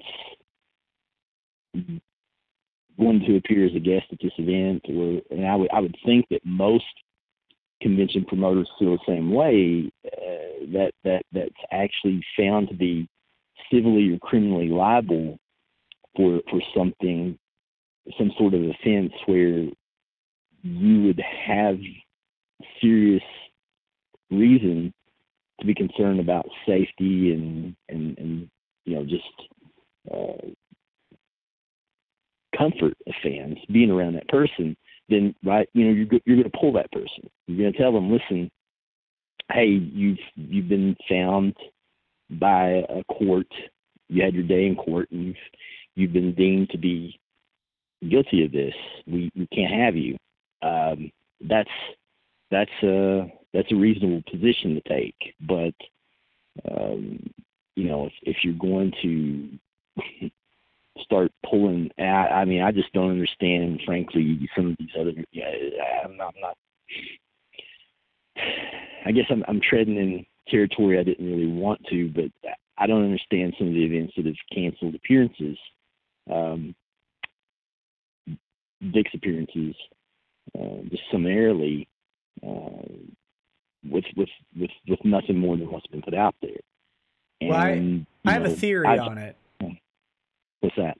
My theory is that they knew. Okay, so the moment you say inappropriate sexual behavior, ignoring the fact that what the actual accusations aren't actually sexual at all, right? But the moment you say inappropriate sexual behavior, the accusation alone becomes so toxic, right there. Yeah. And traditionally, these companies and people, even up until, like, I don't like to give him credit for this, although I think he deserves it, but up until Trump, people's answer to all of these allegations was to apologize, try and retreat from the thing and let it maybe blow over, and then try and come back later. And in fact, several people have suggested that that's what Vic should do. He should apologize for his offenses. He should go away for a little bit of time and then come back and everything will be just fine, which I personally believe is absolute nonsense. But that was the formula up until just a couple years ago. And I think for many people it still is. So I think a lot of these conventions had a couple things happen. The ones that canceled Vic, I think what they had happen was they had an allegation of sexual impropriety. The practiced response of that is distance and time. So they say, okay, we're cutting him. We got it. We just got to cut him. It's too, can't deal with that with the brand. We're going to cut him, and he's going to have to just eat it because, once you get that accusation, you're done. Whether they believe it or not, I think that was how a lot of people went. And then I think some of them, because we have some evidence of this with at least one convention, if not more, got pressure from some people inside the industry pressured these conventions to actually drop Vic. I think let me just say, I have strong information to suggest that people in Vic's industry have leveraged at least one convention to drop him, and I have reason to believe several others. Right. As it comes out, I think people will be shocked at how high these people are going to try and get him dropped from the earth. And it strongly contradicts their little statements of, well, he could just apologize, go away for a while, and then he'll come right back and be just fine. Because these people want him removed from America, Japan, the earth. They want him catapulted out into orbit like a Tesla, right? Like that's what they're looking for. And if I can't disclose this information yet, but I think if people start to find out how high up they're going and the people that they're reaching out to try and apply pressure to, they will be dumbfounded. One, because it's a profoundly stupid position for them to take. But I think they got that pressure. And again, going with that formula, they're like, wait a minute. We know what happens if we're on the side of a sexual predator. We get roped into, we're just going to cut ties and run. And it was a miscalculation. None of them thought that Vic's fans would stay by him. None of them thought that there would be a groundswell movement on the internet to say, wait a minute now, show me any evidence. They all thought it would happen the way other ones have happened, which is where the person just goes in a hole and dies. Right. Well, listen, getting back to having been in the trenches for 9 years in the Comic-Con world, is there a problem in Comic-Con land, and obviously not just Comic-Cons, but anime conventions, horror conventions? Let's just call it the convention sphere, right? Right. Is there a problem with inappropriate behavior, sexual harassment, sexual assault? Yes, there is. It's not rampant, but there are very problematic people, and they're and these people's reputations precede them, and people who are in the business know who they are. There are, there's certain people that you don't want to have around your attendees. You don't want your event. Vic is not among them. He's not one of those people. There are people, frankly, there are celebrities that have a problem that they engage in that sort of behavior. Their personal appearance managers or personal appearance agents, bookers, whatever you want to call them, that have major problems in that regard.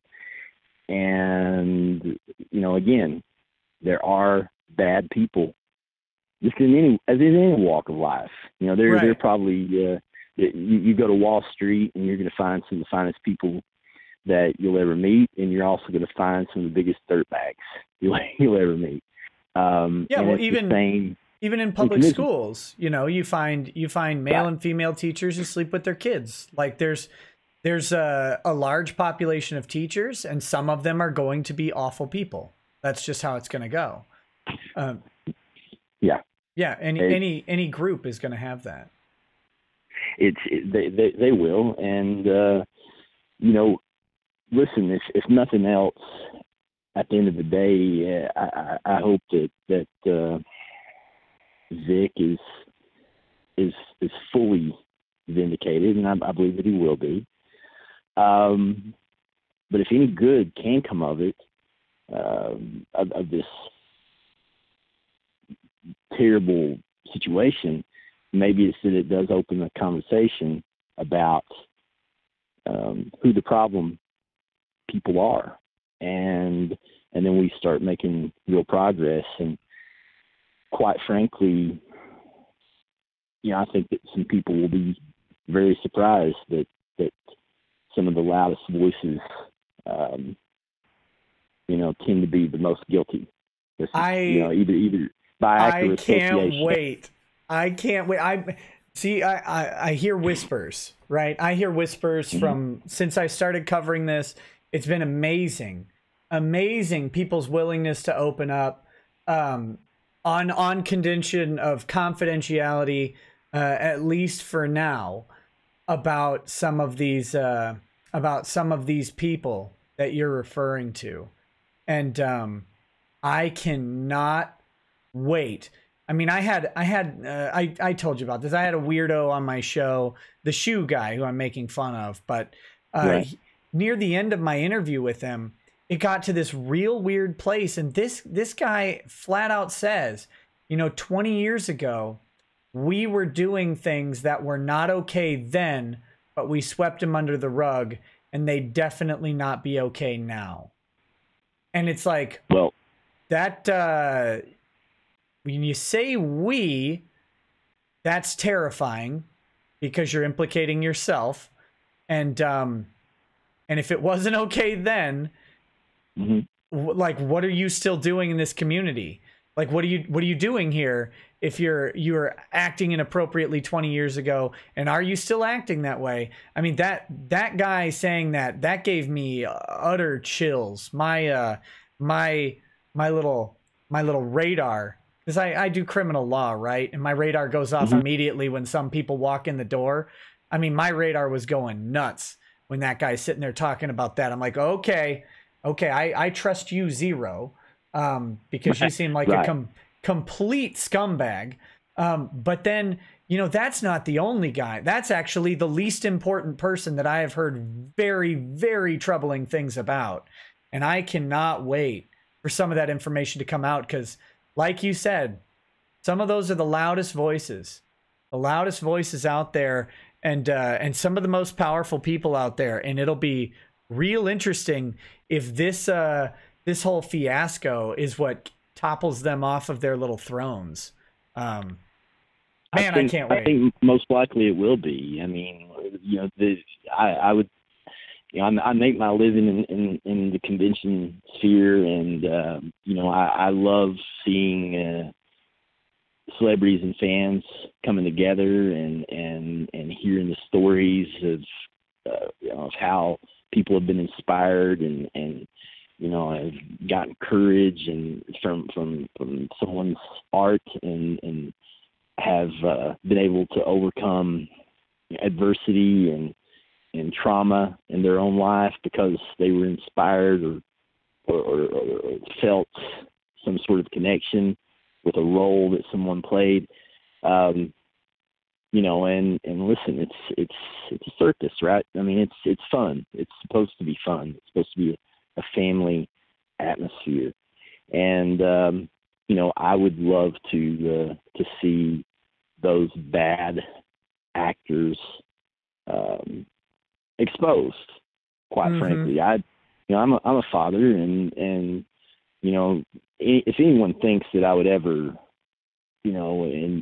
endanger my kids or anyone else's kids, regardless of how big a draw a celebrity is, they're out of their minds.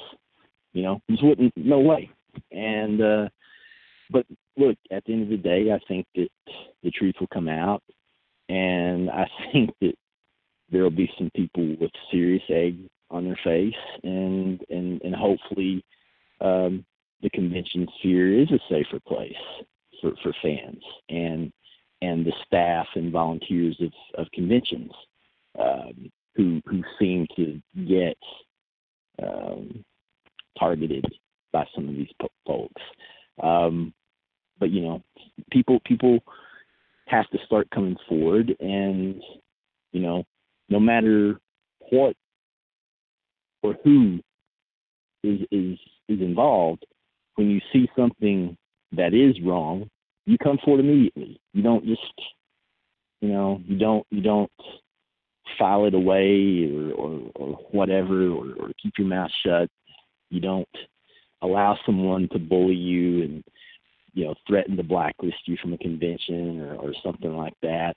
I mean, seriously, if there are young people that hear this, if you see one of your friends, you know, being plied with alcohol or something like that by someone, whether it's a celebrity or a manager or whatever, speak up. Do something right then.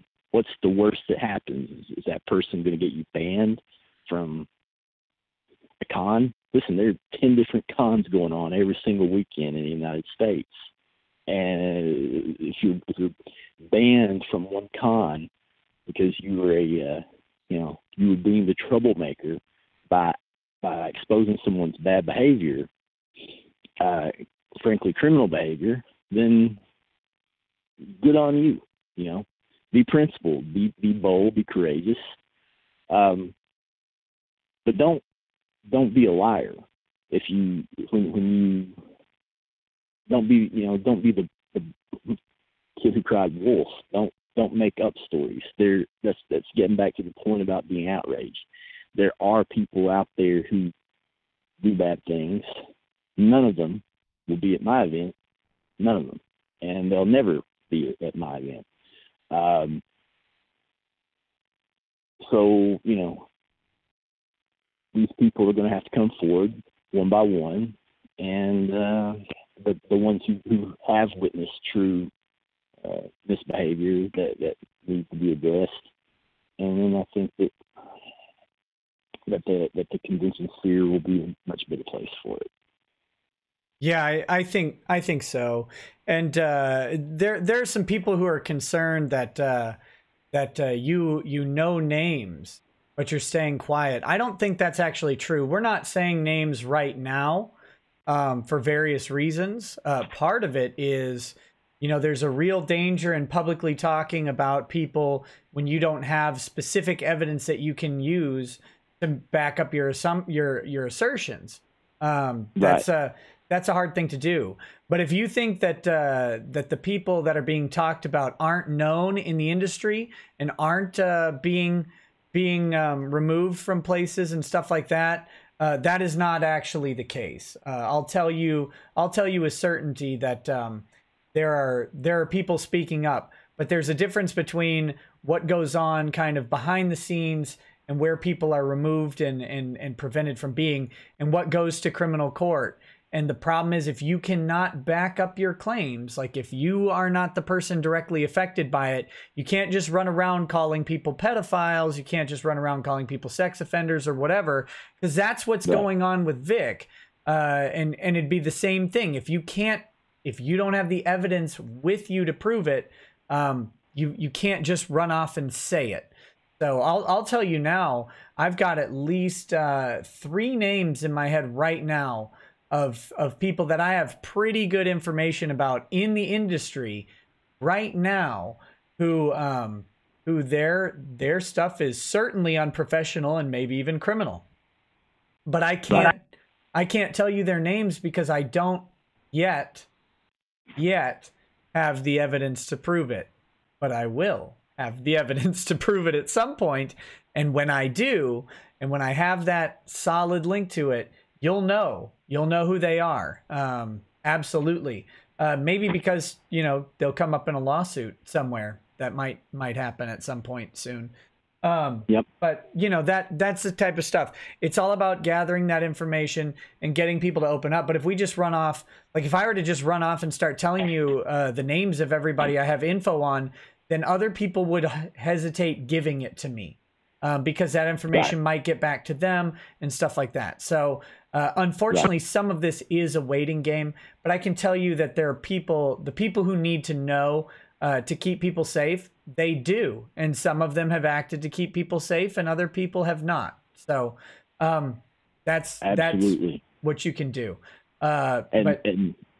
And one thing I would add is, you know, I can't stress enough to all the people listening to this, but especially the younger people who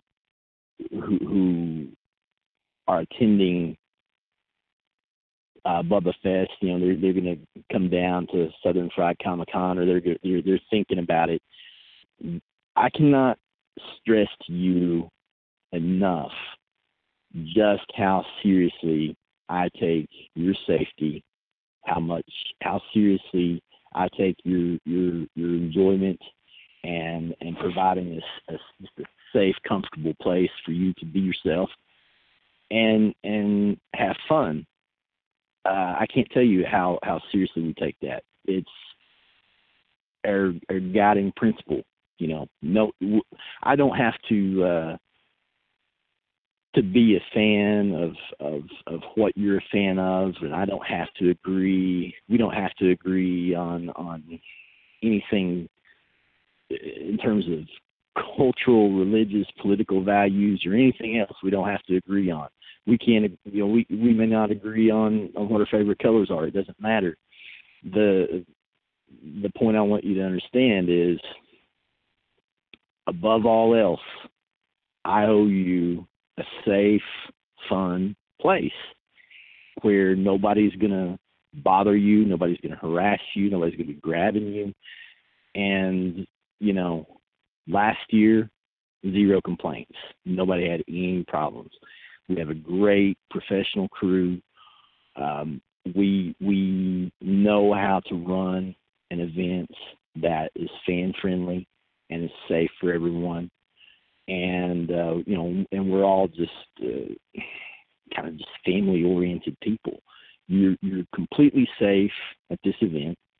And, you know, and frankly, I feel like you're safe at most events. It's the bad actors we're talking about don't feel, you know, afraid or intimidated to go to your favorite conventions. Just, you know, ask the right questions if you have concerns or whatever. But we're talking about a relatively small handful of people. But I just want you guys to know we look at everything and we make decisions on a case by case basis. And anyone that we thought for a moment might endanger someone's safety, they're just not going to be at the show. You know, I had met a really nice guy at a convention in Lexington, Kentucky recently, and he wanted to come and do live glass blowing, which would have been really cool. The dude was super cool and had some great skills. But at the end of the day, as cool as I thought it was, and as much of an attraction as I thought it might be, you know what? It's not safe. I'm not going to risk someone getting hurt. And, you know, he explained, you know, how he could guard against that and the steps he would take. But look, at the end of the day, I'm just not going to take the chance, you know? Right. And that's, you know, that's a very different example from what we've been talking about with this other stuff. But, you know, we do take your safety very, very seriously. Just because we don't believe in just assassinating someone's character and destroying their livelihood based on rumors doesn't mean that we don't take safety very, very seriously. We do. So, you know, give us a shot. Come on down. Enjoy yourself. And I think, you know, you're gonna have a great time. And you know, come say hi to Vic. If you're listening to this broadcast, I'm guessing that a lot of you have probably been listening because of the coverage of Vic's situation. Mm-hmm. Come meet this man, you know, because he is, through everything he's been through, he's remained incredibly positive. And, you know, Vic will always be that light. I think that's his real calling, is to be a light to people that a lot of people need. They need that. And, you know, I think that everyone should come down, say hi to Vic, and I know he's going to really enjoy meeting all his fans there. Yeah, definitely. I have a couple things before we wrap up. Okay. One, you have a very famous line, and I think people want to hear it audibly. So I'm going to ask you a question, and you just respond in kind. How's that work? Okay. Go Go all for right. Well, I sure hope Monica Rial doesn't cancel on you. it. She ain't invited. those 3 words, man, that was beautiful. Those 3 words solidified, I think, the reality of your position. It was expertly done. Wasn't rude, wasn't condescending or anything. It's just reality. She ain't invited. She ain't invited. There you go. It's yeah. I mean, there's nothing more I can add to that, really. No, there's nothing else you need to add to that. That's just been, people have been asking me ever since you got on. Like, they've just been, occasionally I'll just see in all caps, she ain't invited. She ain't invited. Probably every 3-4 minutes. So I might make a T-shirt of that for you. You should. You should sell. Yeah. That would be a great shirt to sell at Bubba Fest. Like, in all honesty, just a shirt that just says she ain't invited. She ain't invited. It's applicable outside of the festival, but certainly great for people inside the festival. The next thing I want to talk to you about real quick, obviously you want people to go. Cons want bodies present. But if people are unable to attend but do want to support the con, is there a great way to do that? Do you guys have anything that people can, like, do you have merchandise people can buy? Do you have, KamehaCon set up non-attending tickets where they're going to get like some art and signatures and stuff like that and send them out to people. Do you guys have anything like that set up for people who want to support you currently, or are you planning on it? Definitely. Listen, we're going to offer a mail-in service. So, say for example, if you would love to get to meet or to get an autograph from Steven Segal or Vic, for example, but you can't make it. You can't make it to the show. We get it, but we're going to have a mail-in service where you order from the website bubbafest.com, and we're going to get that autograph for you. And we'll ship it out to you and so forth. You can, hey, if you want to support the show and you can't make it, buy a ticket. You can buy a ticket, but don't let it just sit there. Give it to someone. If you have a friend in Knoxville or a surrounding county or city, give it to them as a gift. If you want to buy a T-shirt, you want to buy a hat, head over to the website, grab a T-shirt, grab a hat. We may very well wind up with a she ain't invited T-shirts. If you make a she ain't invited T-shirt and you give me like my choice of 2 signatures, I pay $100 for it. like you give me she ain't invited and you get me the signature of the guy who played Michael Myers and the guy who played Jason Voorhees on it. That would be great. We'll make that happen, man. We'll make that happen. We'll get you that shirt. But there's listen, there are things you can do if you dig us, but you can't make this event. We get it. There are things you can do though that don't even cost you money. You can you can share. Go follow us on Instagram. Follow us on Facebook. Do you have a Twitter? Subscribe. We don't have a Twitter, and there's some reasons. We started out with Twitter, and for reasons that are kind of personal to me. But I mean, I'll just tell you, I feel like Twitter. I have problems with the way Twitter is ran. Yeah, me too, buddy. Me too. and it began with them blocking a lot of people who were outing and and doxing pedophiles, and like actual real pedophiles, people who Right. would spend time in prison, and Twitter went after them. You know, it's crazy that you can harass and dox people who have never been convicted of anything, but the second you start trying to warn people about actual real threats, then you've got to go.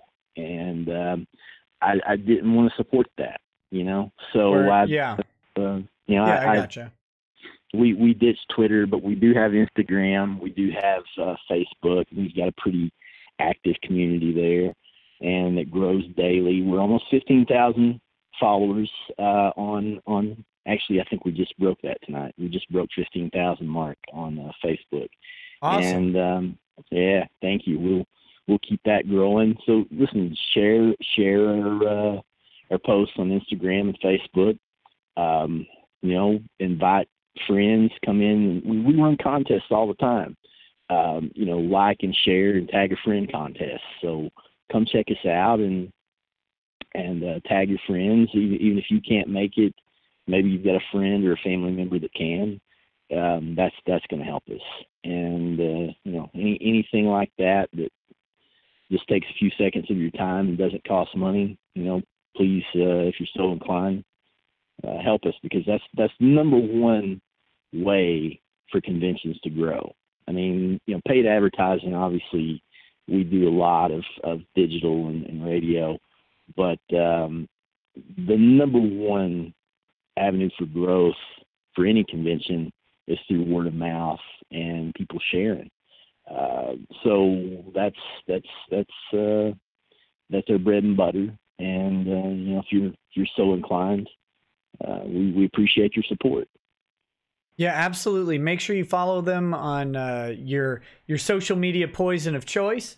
Definitely do that and promote their stuff, like their stuff. Just like I was saying earlier before you got on the line, like just how helpful it is for conventions to have even that simple act of clicking a like and clicking a share or a retweet or whatever it is, you know, depending on the platform, and just going ahead and help spread that word. Because, you know, every time you click that share button, everyone in your list might see it, and even one person buying a ticket because you shared it is a huge boon to any of these conventions. I mean, just think, like, your free act might be $7,500 in revenue to one of these conventions. That's big. And if nothing else, just seeing that number tick up on the likes and the shares helps spread the words to everybody else. It pushes it up in algorithms and helps them out. So, you know, you don't have to go out and buy a bunch of stuff if you can't afford it. That's fine. But a like and a share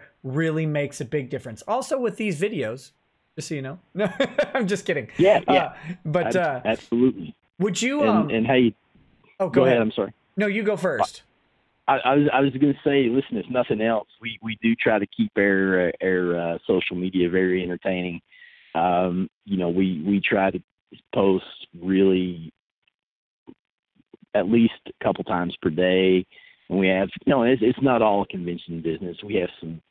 I'm a huge meme fan, so you know we have some really entertaining memes that we post from time to time. We post a lot of polls. We post, you know, just you know, birthday shout outs, a lot of fun stuff. And then, you know, as you have the example, She Ain't Invited, I've kind of developed a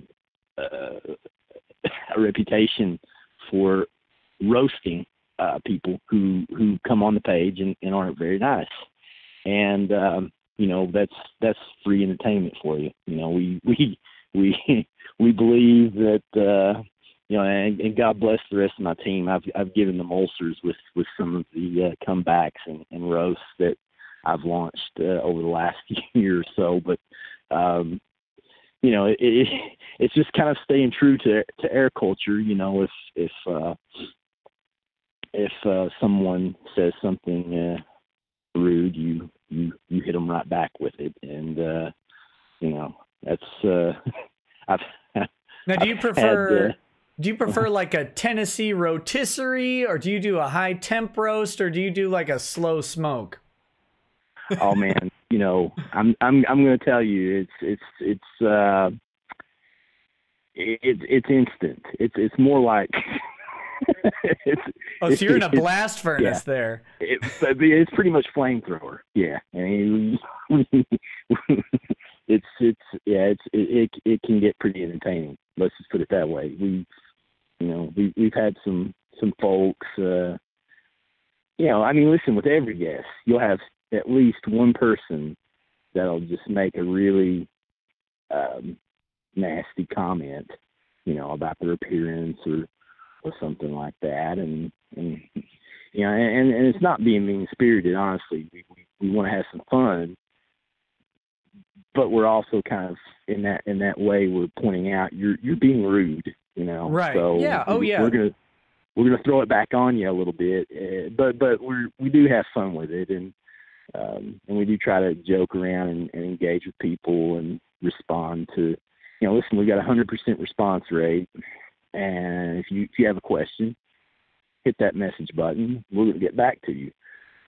We're very engaged, and like I said, free entertainment. If you enjoy the Wendy's Twitter, they're pretty savage on there. If you enjoy their roast, you'll certainly enjoy our own special way of addressing Comedy is disarming, and you've got two things. One, you either diffuse the person, and they realize that, oh yeah, maybe I am being kind of a dick, and the roast kind of puts them in their little, checks them, and then if they continue, then they didn't get the message, and then that's a whole different thing, and it exposes people very quickly. That's the beauty. The beauty of comedy is that it allows you to take the step in either direction. It's the pause. It's like hey buddy, let's just a second. You're on my page here. You're in my realm. Yeah. Let's remember who's there. Would you do me the courtesy? I've got a bunch of people who have sent in questions, and some of them are for you. Would you hang around for a little bit and answer some of those, maybe? To the best you're able to. Let's do it. All right. So I've got Sakaki Onside. This is like 2 hours ago. He says to Chris, without revealing, do you have any other anime folk coming aboard? You already answered that and said yes.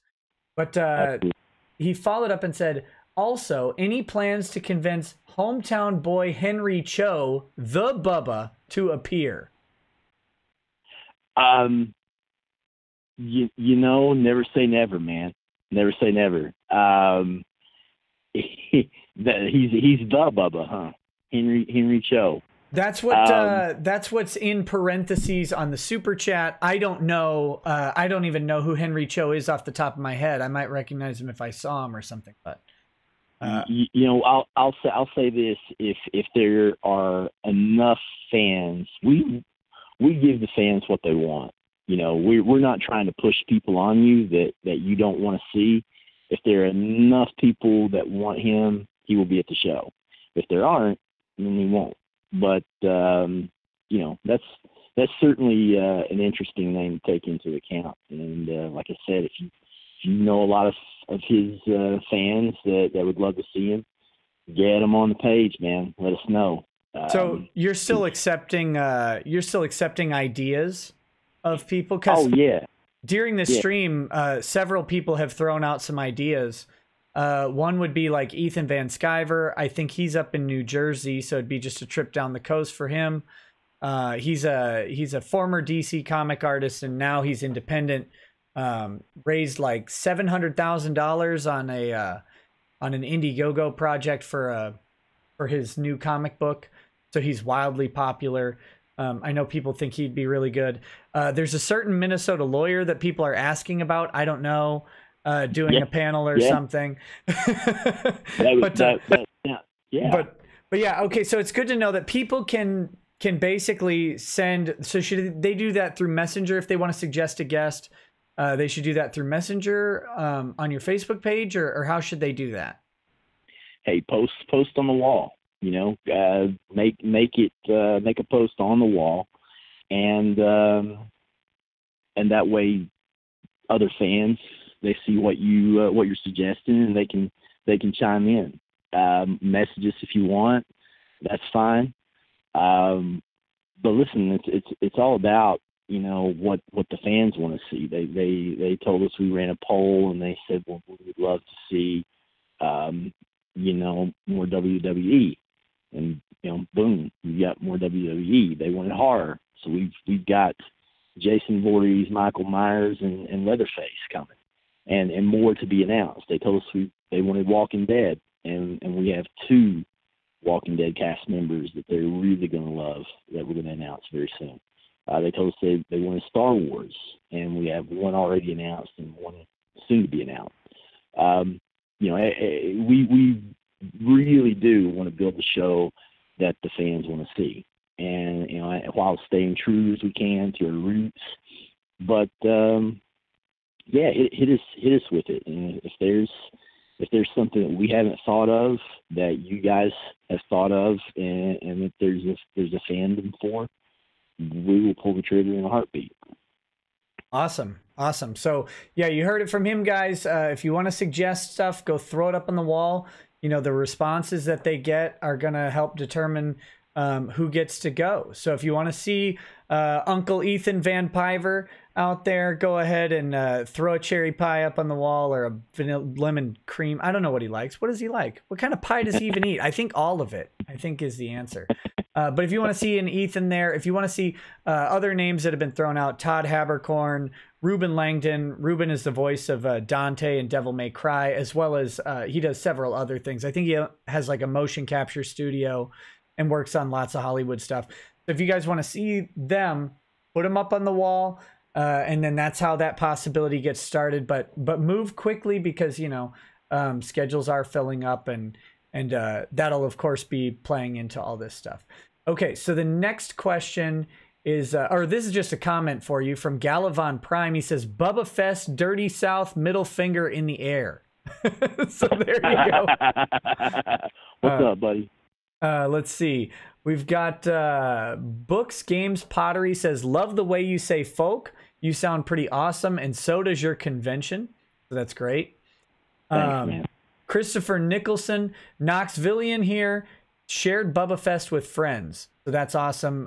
Chris is a good dude. I met him when I was actually down in Knoxville earlier this year. I told you before, I've been to Knoxville once. It was January, and now I'm like checking my schedule to see if I can make it out in August, and never thought I'd ever be in Knoxville.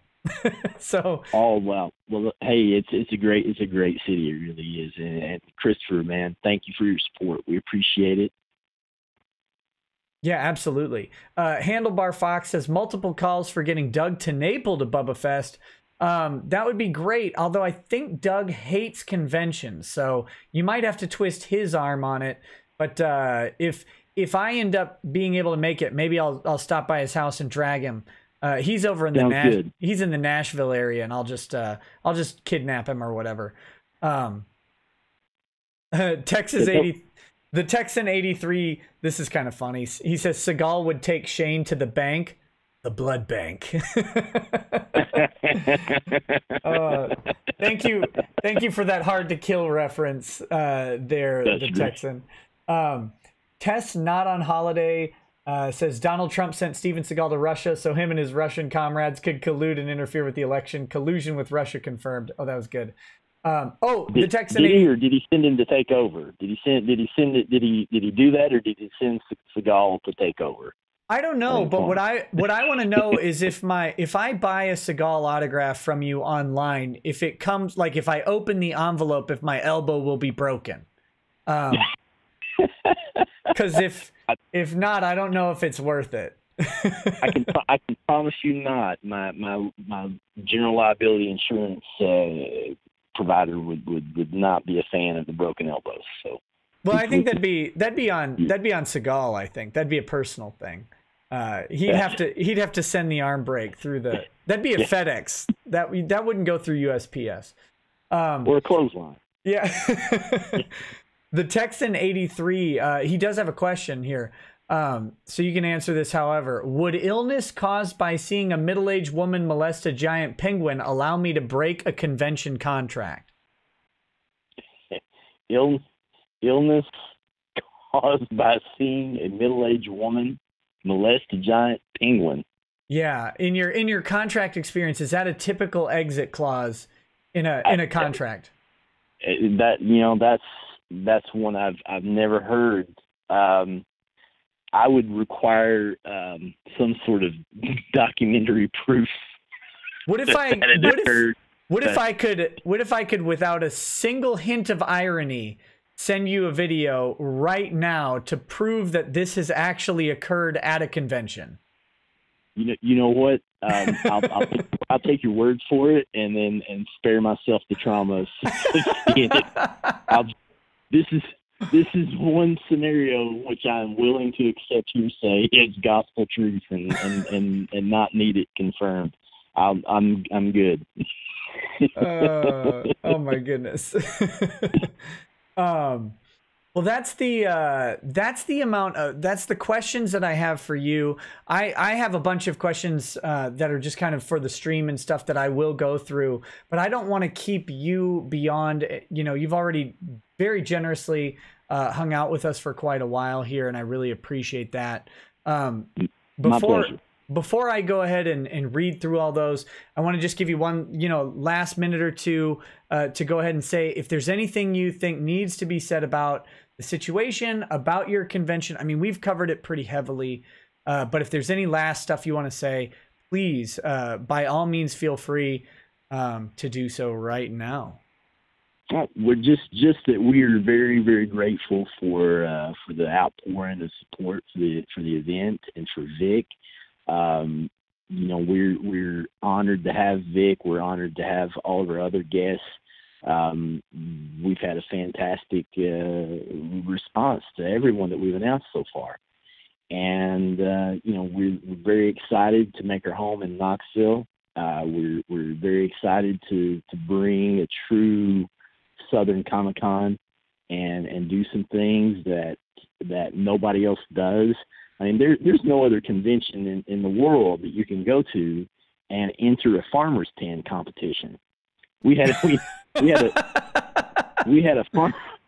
farmer's tan competition at our event last year, and the winner won 2 tickets for the Time Life Southern Rock Cruise, and had a blast. So we do things a lot differently. But you're going to have a lot of fun at this show. We're not going to pick your pockets. Like I said, we're going to be bringing in a lot of free autograph signers that'll make people happy. So we're going to do things like having designated times where I understand there's some folks who maybe can't even afford they can afford the admission, but they can't afford the autographs and the photo ops and all the add-ons. But we're going to have almost all of our celebrities will have like an hour or so each day where they're standing there or they're at their booth, and it's just walk up, shake hands, say hi, and give them a hug if you want to. It just kind of a real quick meet and greet thing. So nobody else in the country does that, and we're not going to charge you to walk up and shake somebody's hand. If you're walking by, a celebrity's signing booth and take a picture from 30 feet away, nobody's going to yell at you. I can promise you that. And if they do, come track me down, and we'll get that straightened out real quick. But just come check us out. It's going to be a perfect blend of all the things you love and all the things you thought would be cool, and a lot of things you haven't even imagined. So come check us out, bubbafest.com, and check us. Like I said, check us out on Facebook. If nothing else, you'll get a chuckle every now and then. Yeah, that's fantastic, man. Because the autograph and interaction fees are pretty daunting for some people, and the people that you mentioned that are doing free autographs, I mean, they're not like random nobody hacks. It's not like the 85th extra in that trauma film. You know, I mean, it's Kid Boba Fett. You've got what's her face, Mindy Sterling. I mean, she's a huge actress. Kevin McNally. I mean, made these guys. He had a big role in several major motion pictures. Like, these aren't random nobodies, you know. So that's great. And it sounds like everybody's going to have some free time where you can at least go up and say hi without having to pay by the word. That's my job. My job is to charge by the word. So it's great.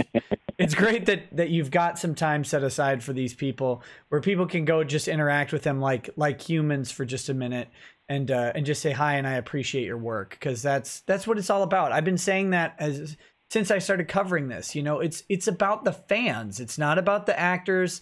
It's not about the celebrities. It's not even about the conventions and the vendors.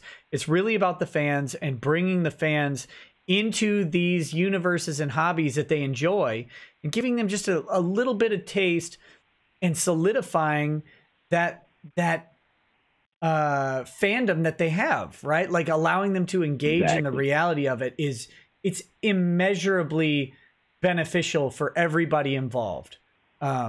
Exactly. And that's how these things even began. If you look at the first fan conventions, if you look at the beginning of the Star Trek convention, which there are multiple now, but the one in Las Vegas is the one I'm referring to. But if you look at the Star Trek convention, if you look at the original Comic-Con, if you look at Dragon Con, it began. This whole world began as just kind of like a family reunion, you know, and you were to come and meet with people who shared your interests, and we back in that in that era there was no internet, if you can imagine that,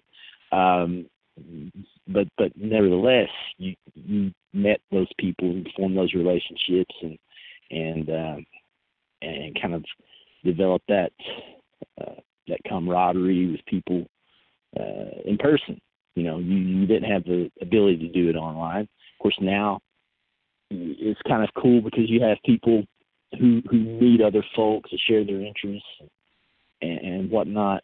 They meet online, and then they go, and it could be somebody from the other side of the planet, and they go to a convention and they meet in person. They can go hang out and share a meal or grab a beer together, whatever.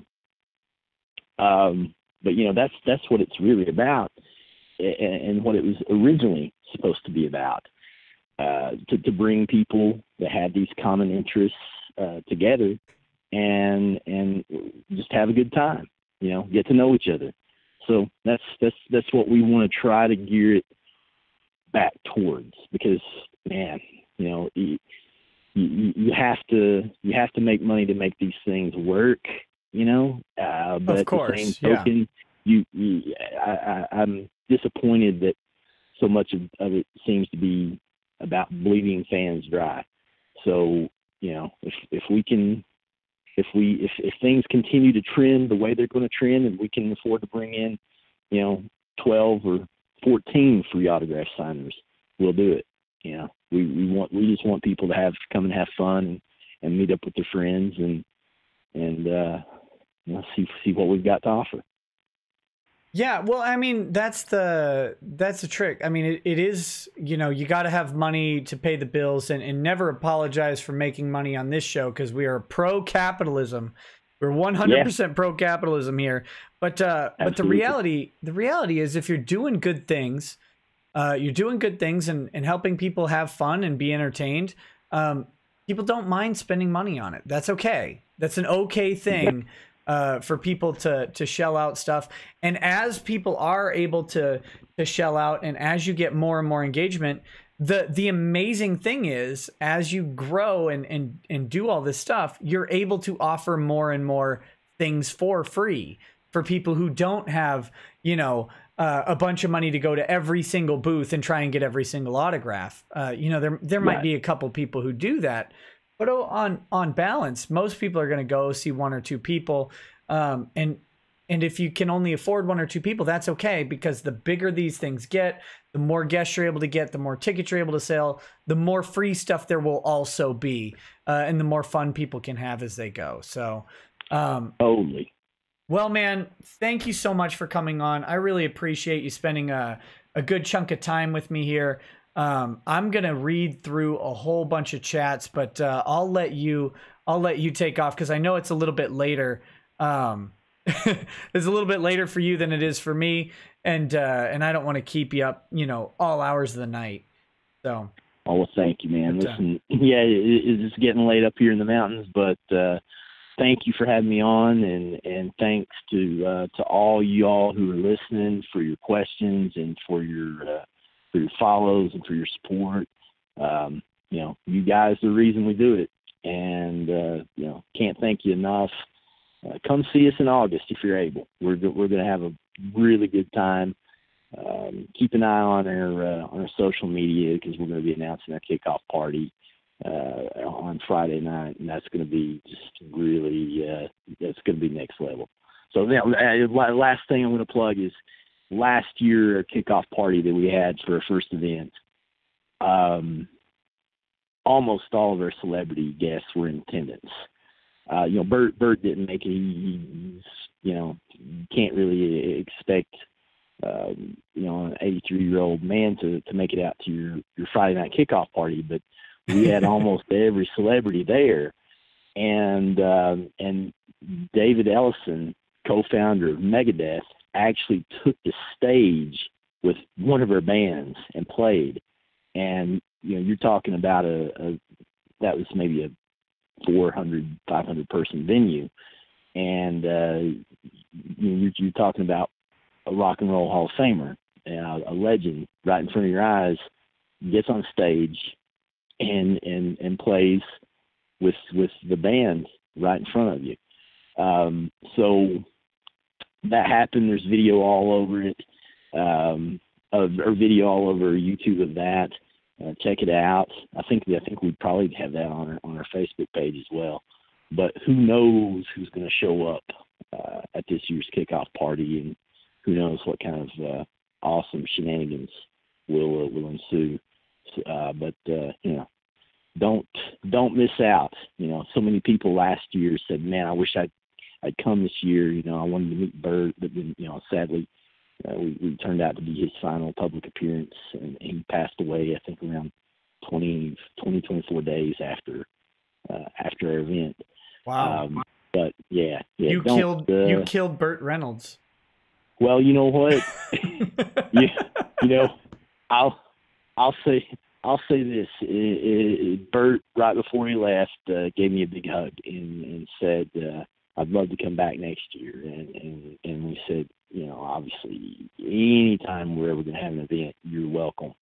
And Burt was doing really well. But Burt was really tough.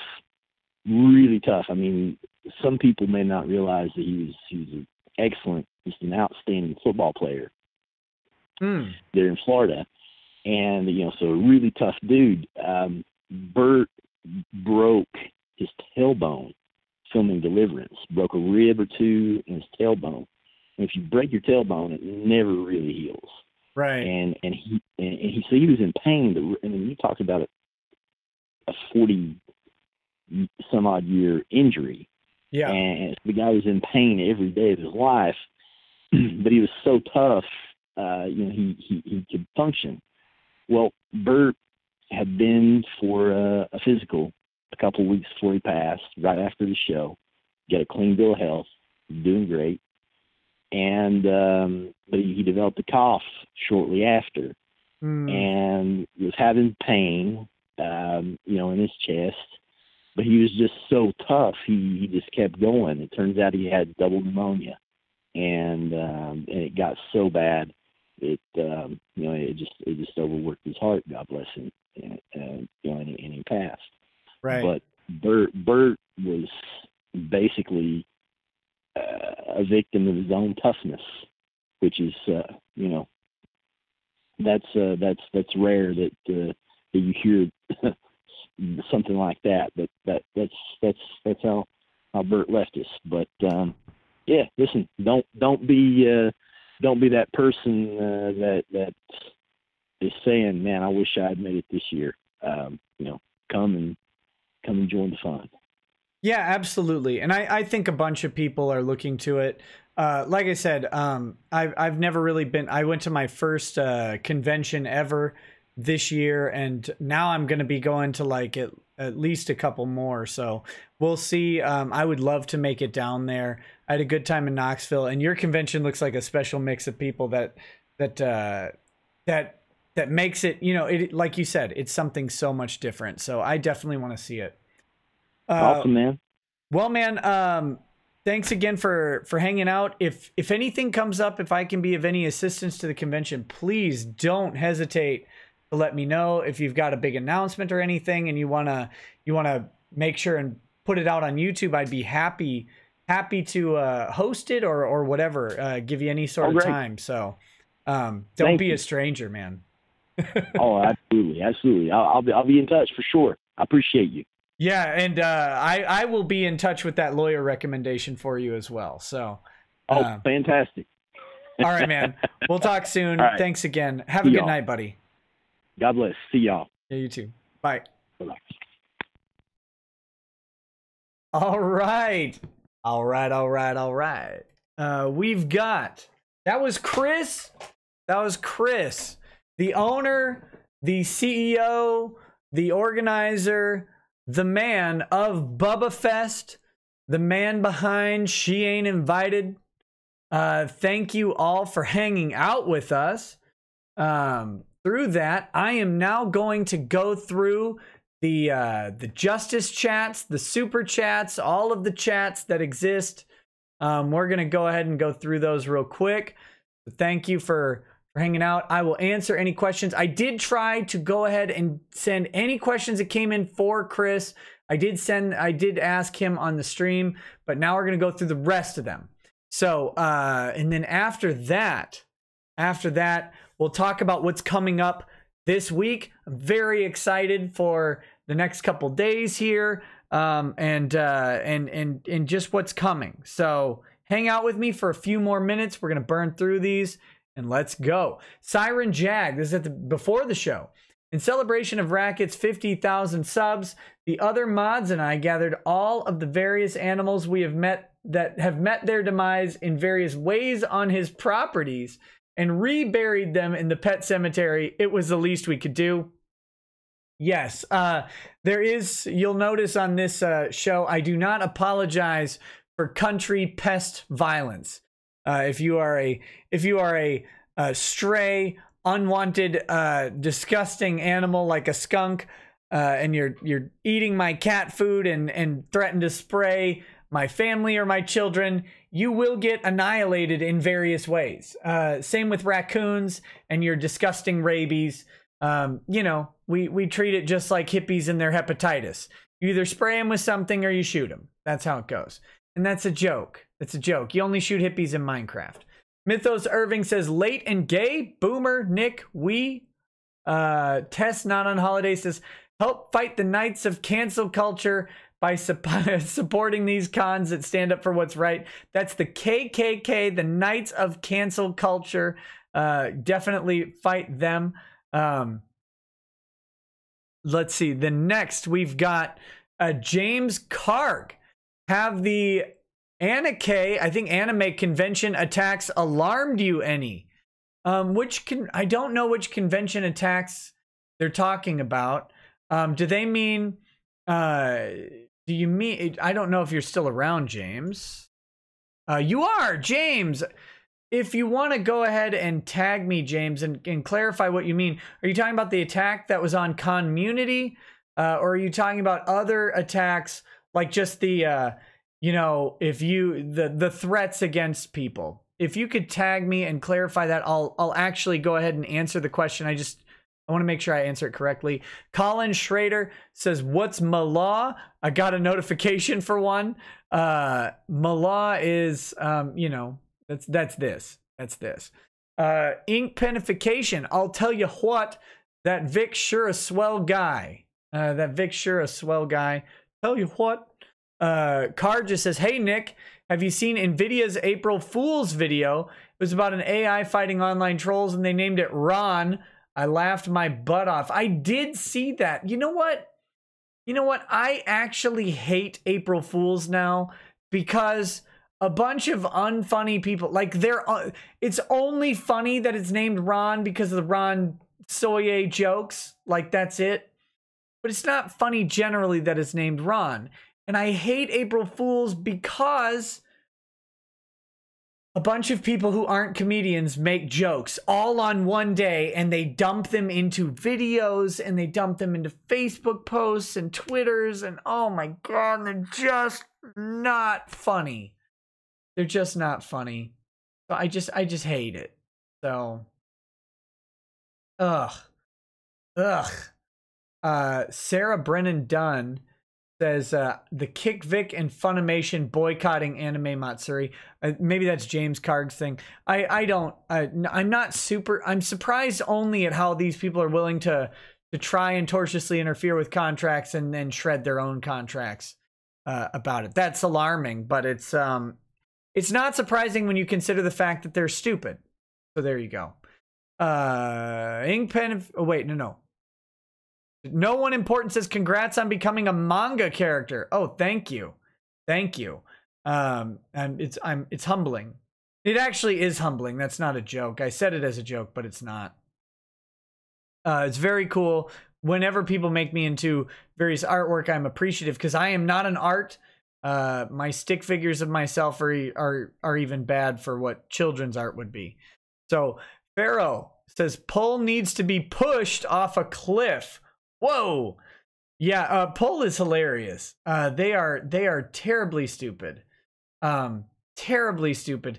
And they're so mad and bitter about things that I love it. Like, they thought that my 24-hour stream was going to be me drinking a bunch and then passing out on the stream. Well, next time I'm going to drink way more just because it bothered them so much that someone would drink alcohol. It's, oh my gosh, it's great. The potential to offend these people is infinite. So that'll be great. I think we should do that more. Blood Moon Splicer says, Nick, at the start, allow me to introduce myself. Okay. She want me to say that? Allow me to introduce myself? We'll see. Internet Tab says, did you see LA-based comedians tweet at Shane? Yes, Shane. Well, I hope LA-based comedian is aware that Shane owes several people $500 to $1,000 for my own thing. He's just a complete terrible at honoring the bets and obligations that he undertakes. Even when he publicly says he'll honor them. Very, very shameful. Gengio says, so would you say that their pullout game is weak? Yes. Tassia says, do you think there could be more? There could be some insidious Kick Vic plans behind why losing money to perhaps enable some angle they are pushing. I mean, their plans are their plans. I don't know what it is. Insidious or not, I think they're ill-conceived. How's that? Mr. Archer says, got my prem non-attend. Oh, got your premium non-attend ticket to KamehaCon. God bless. Awesome. Thank you for doing that. Again, KamehaCon has been expressing gratitude. So much gratitude. Look, I think KamehaCon thought people were going to attack them. And the overwhelming show of support was both surprising and also relieving to them. And, you know, Chris didn't really say it, but I think they were preparing for a little bit of a backlash because they heard there was going to be one. And when what they got was overwhelming support, that's what Vic has been talking about in his video. I know, you know, Vic does these live streams from his phone and stuff where he talks to fans, and I think you pay to watch them or something like that. I don't know exactly how that works, but he does these live streams. He talks to people, And everything Vic has said from the start, be overwhelmingly positive, encouraging, supportive. And that's one thing I want to talk about real quick. Is completely side note here. Conventions are coming up. KamehaCon's coming up. And people are going to be tempted to wear like an I Stand With Vic shirt, Fear the Beard patch.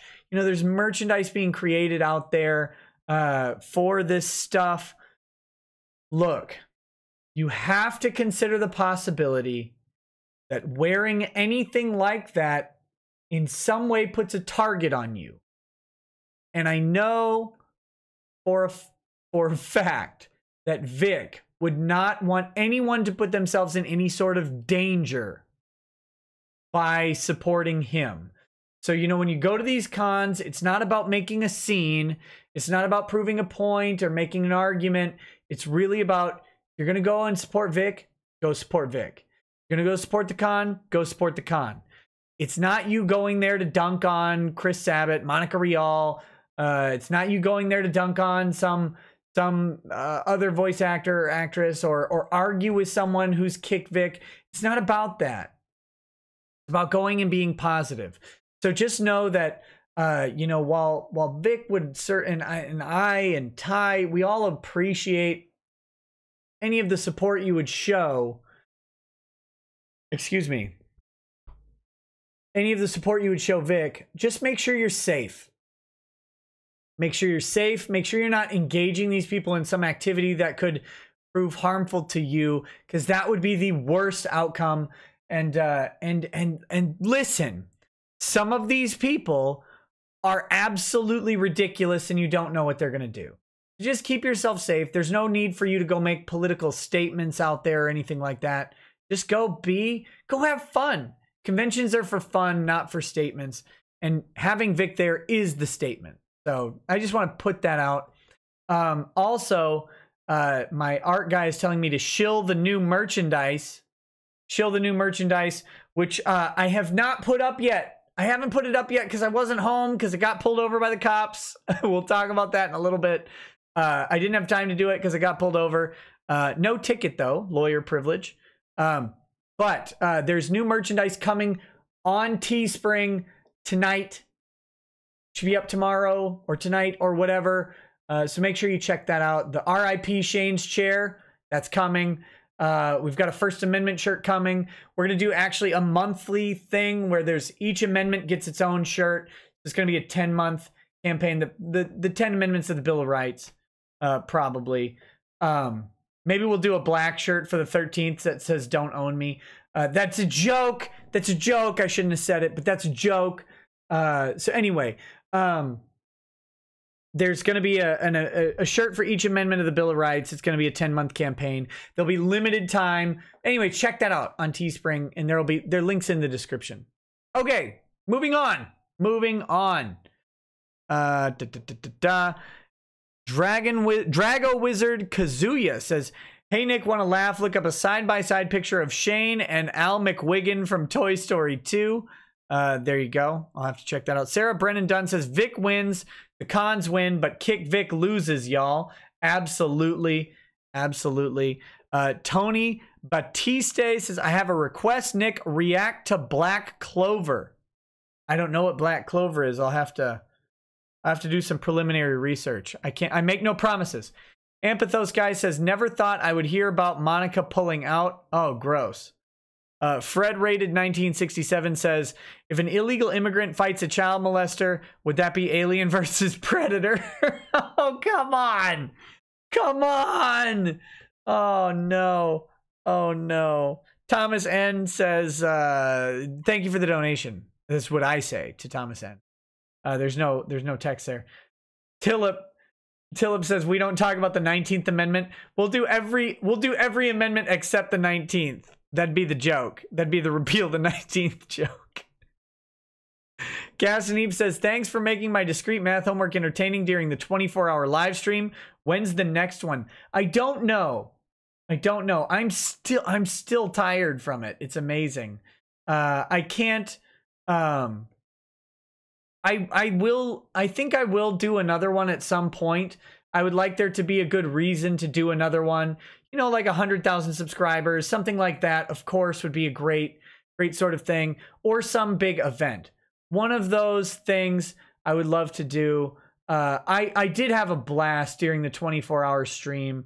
I think I have notes on how I would improve the next one.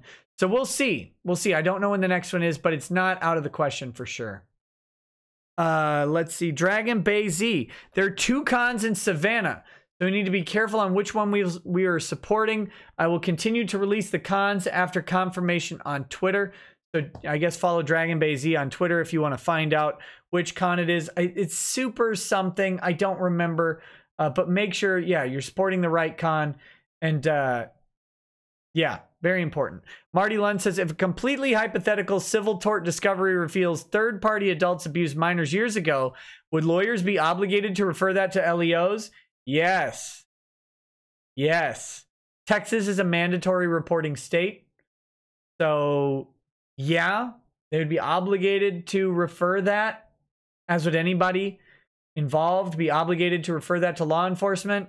And then law enforcement will have to decide if it's within the statute, if it's prosecutable. But man, wouldn't that be interesting? Wouldn't that be really, really interesting? I sure hope none of these people, I hope none of them have dark skeletons or small skeletons in their closet, right? That would be bad. That would be bad. It would be really bad if any of those, if any of the people involved maybe fired someone who refused to have sex with them. That would be, ooh, wouldn't that be the icing on the cake? Wouldn't that be terrible if we found out and could prove that someone involved in all of this had someone fired because they refused to have sex with them? That would be the most disgusting, predatory, scum behavior. God, that would be bad to come out. I hope that didn't happen. I hope that didn't happen. Marty, oh wait, no, I like the Spike Man. Says, OWO microphone kun ara daijobu. Daijobu. Yeah, that was, I think that was when the microphone was like 10 million decibels, and I apologize for that. Ranstein Hernandez says, Ron filed a complaint towards you and got rejected. Oh, I know he did. I talked about it with Ty Beard on my stream. I didn't actually show it on stream. Tug did, which is great. You can go check out Tug's video if you want to read it. Ty and I did talk about it. So, yeah, absolutely great that's out there. He got rejected because they don't have anything.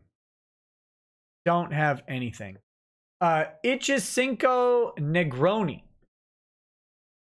Ichicinco Negroni.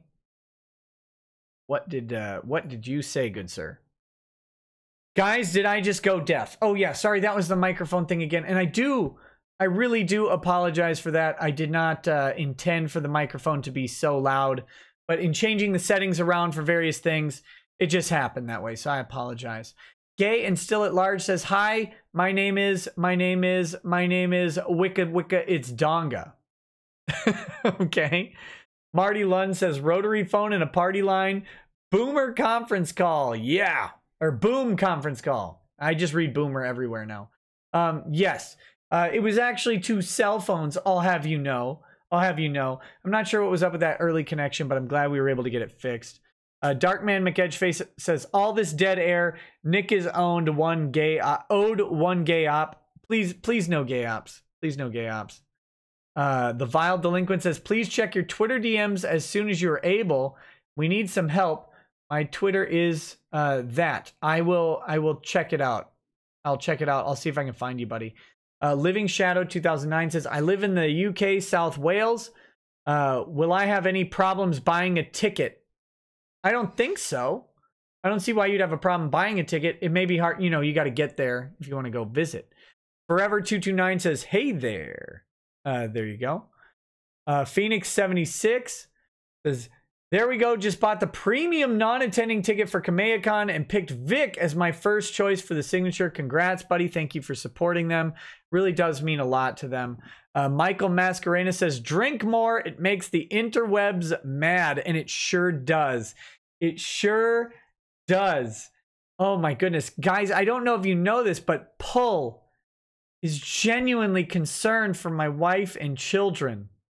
Man, they are concerned. I spent a whole day live streaming.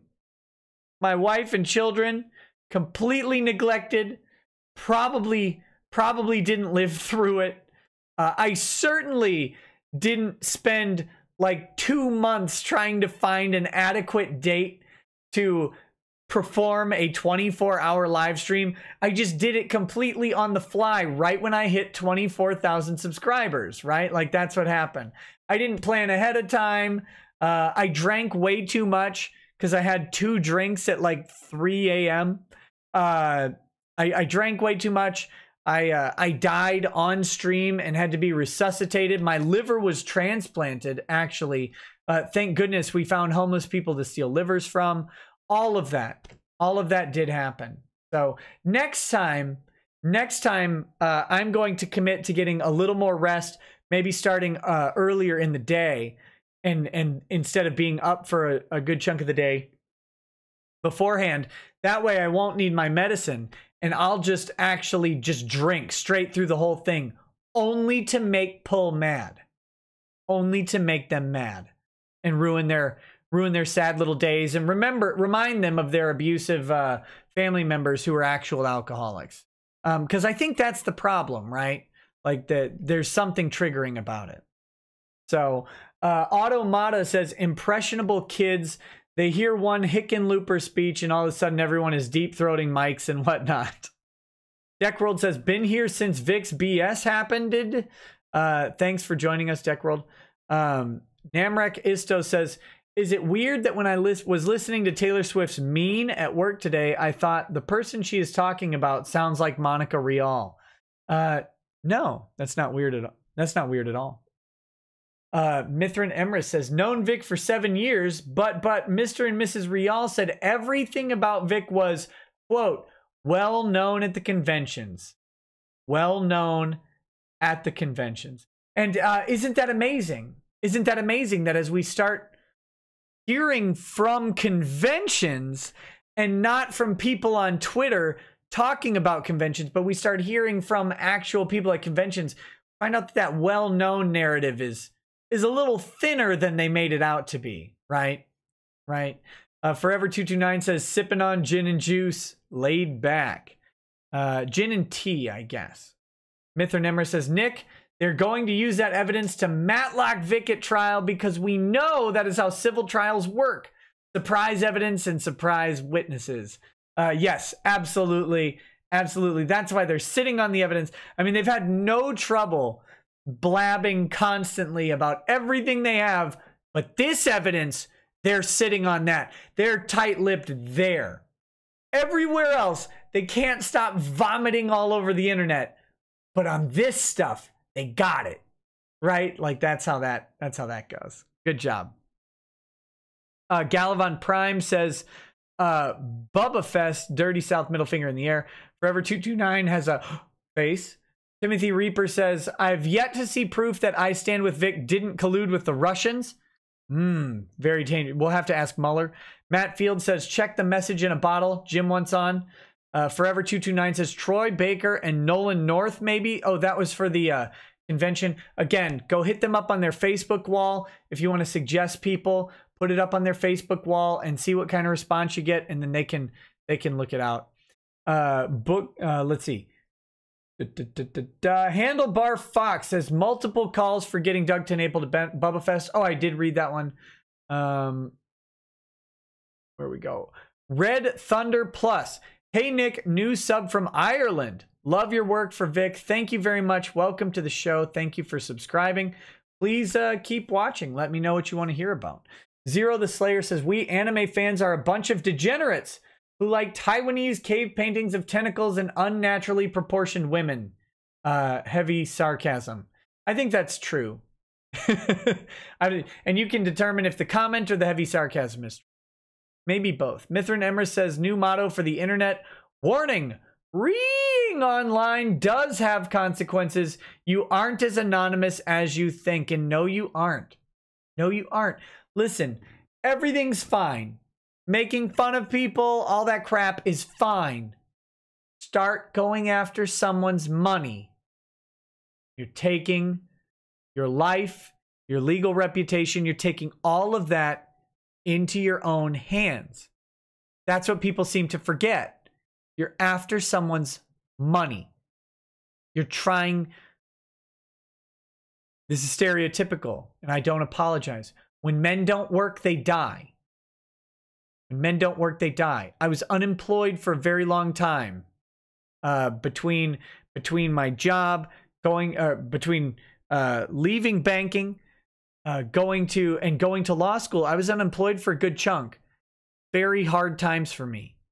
Being productive matters to men and women too. But I think there's something different about men. Like we can't stay home and raise the children in our society because of how people treat it and stigmatize it. Men are measured in some respect by our productive ability. So there's something nefarious about going after a man's livelihood that can't be ignored. They do want you dead. They want you starving in the streets. They want you dead. They want your children and wife to leave you. There's something about the resources argument with men that you cannot ignore. You don't have to buy into the rest of the MRA stuff or the MGTOW stuff. That I'm not even advocating that. I'm just telling you, I've seen enough men who retire die and age very, very quickly after they retire. There's something in men that needs that purpose. So there you go. Maverick Marty. Keeping up from across the big pack due to work and loving these streams. This is about 5 USD, lol. Thank you very much, Maverick Marty. I appreciate it. Prometheus Zeta says, you heard about the new FVic hashtag SMH. Yes, I have heard about it. But, you know, that's when they get angry, that's where they go, right? Painful Buggery says, I slept with my teacher. I was homeschooled. Gross. Ichisinko Negroni says, I was just reading Shane's tweets and my brain hurts. Don't do that. That's terrible for you. That's terrible for you. Chrome Dome says, no, Nick. He clearly knows the names of abusers, but stays quiet. That's inexcusable. We actually addressed this on stream. And, you know, I agree. I agree that staying silent on abuse is inexcusable. You know about it. You got to do it. But again, I talked about this before, but there's a difference between what you can prove and what you can say and where you can say it. And making sure that the right people know is part of that whole thing. So making sure that if you do see some sort of abuse going on, you step in to stop it in whatever way is appropriate. And what he was saying at the convention is you talk about it, you find, you know, convention organizers, you alert people to it, and that's how we prevent this stuff.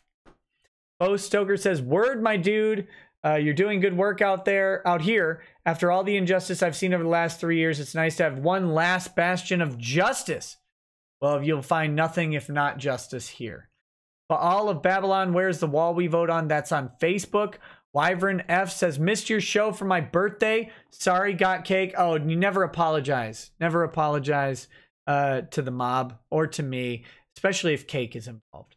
No one important says, by the way, to answer your last stream question for the video of the panel Monica Rial hosted, yes, it was at the same con and panel she kicked Todd out of. Well, thank you for answering that. TLJ Screwjob says, hey, Nick. So since we have evidence of that Facebook group talking about photoshopping pics to look like Vic was harassing them, will that play into the judge jury in regards to Funimation, Jamie, Monica, etc.? Because how do we know if they wouldn't do the same? It all depends. That evidence may not even be necessary. Lulu CC says, Nick sent you that email. I hope you got it, and we'll check it out whenever you get the chance. I did get it. I'll respond when I have a few minutes. Chambers of My Heart says, woman privilege here. I talked myself out of a ticket. Lol. Good job. Good job. Use it. Absolutely. Use it. Cesario JPN says, hashtag subscribe to Rekieta Law.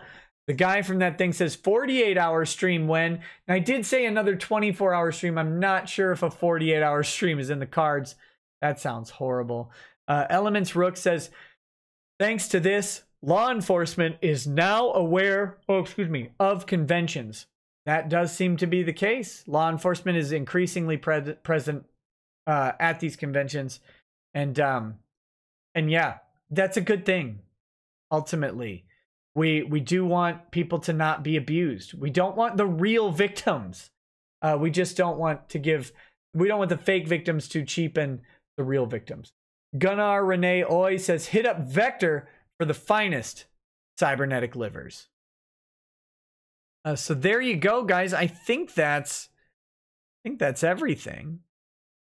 I don't think I missed any chats or anything like that. I do think they all got through there. How I got out of my ticket was a question that was thrown up. I was pulled over for speeding. How I got over my ticket is probably the same way I've gotten over the last several times I've gotten pulled over or gotten out of it. Having a nicer car, having a car seat in it, not admitting to anything when the cop asks you a question. Dalen T, I am telling the story about being pulled over right now. So, cop pulls me over, comes up. I have my license and insurance card ready to go. He says, hey, pulled you over for speeding. It's 65 miles an hour here. My answer was, okay. Right? What you don't want to say is, oh, I know I was going too fast, or I was only going this speed, blah, blah, blah, blah, blah. Okay, that's why you pulled me over. Great. Don't say anything else. Say as little as possible. Don't be rude. Don't be rude. He asked where I was going. Walmart, because I was going to get some Milo sweet tea, Said, I'm going to Walmart. That's it. And then he said, okay, go. I'll be right back. Took my license, went and checked it. I have a clean driving record. Came back and let me on my merry way.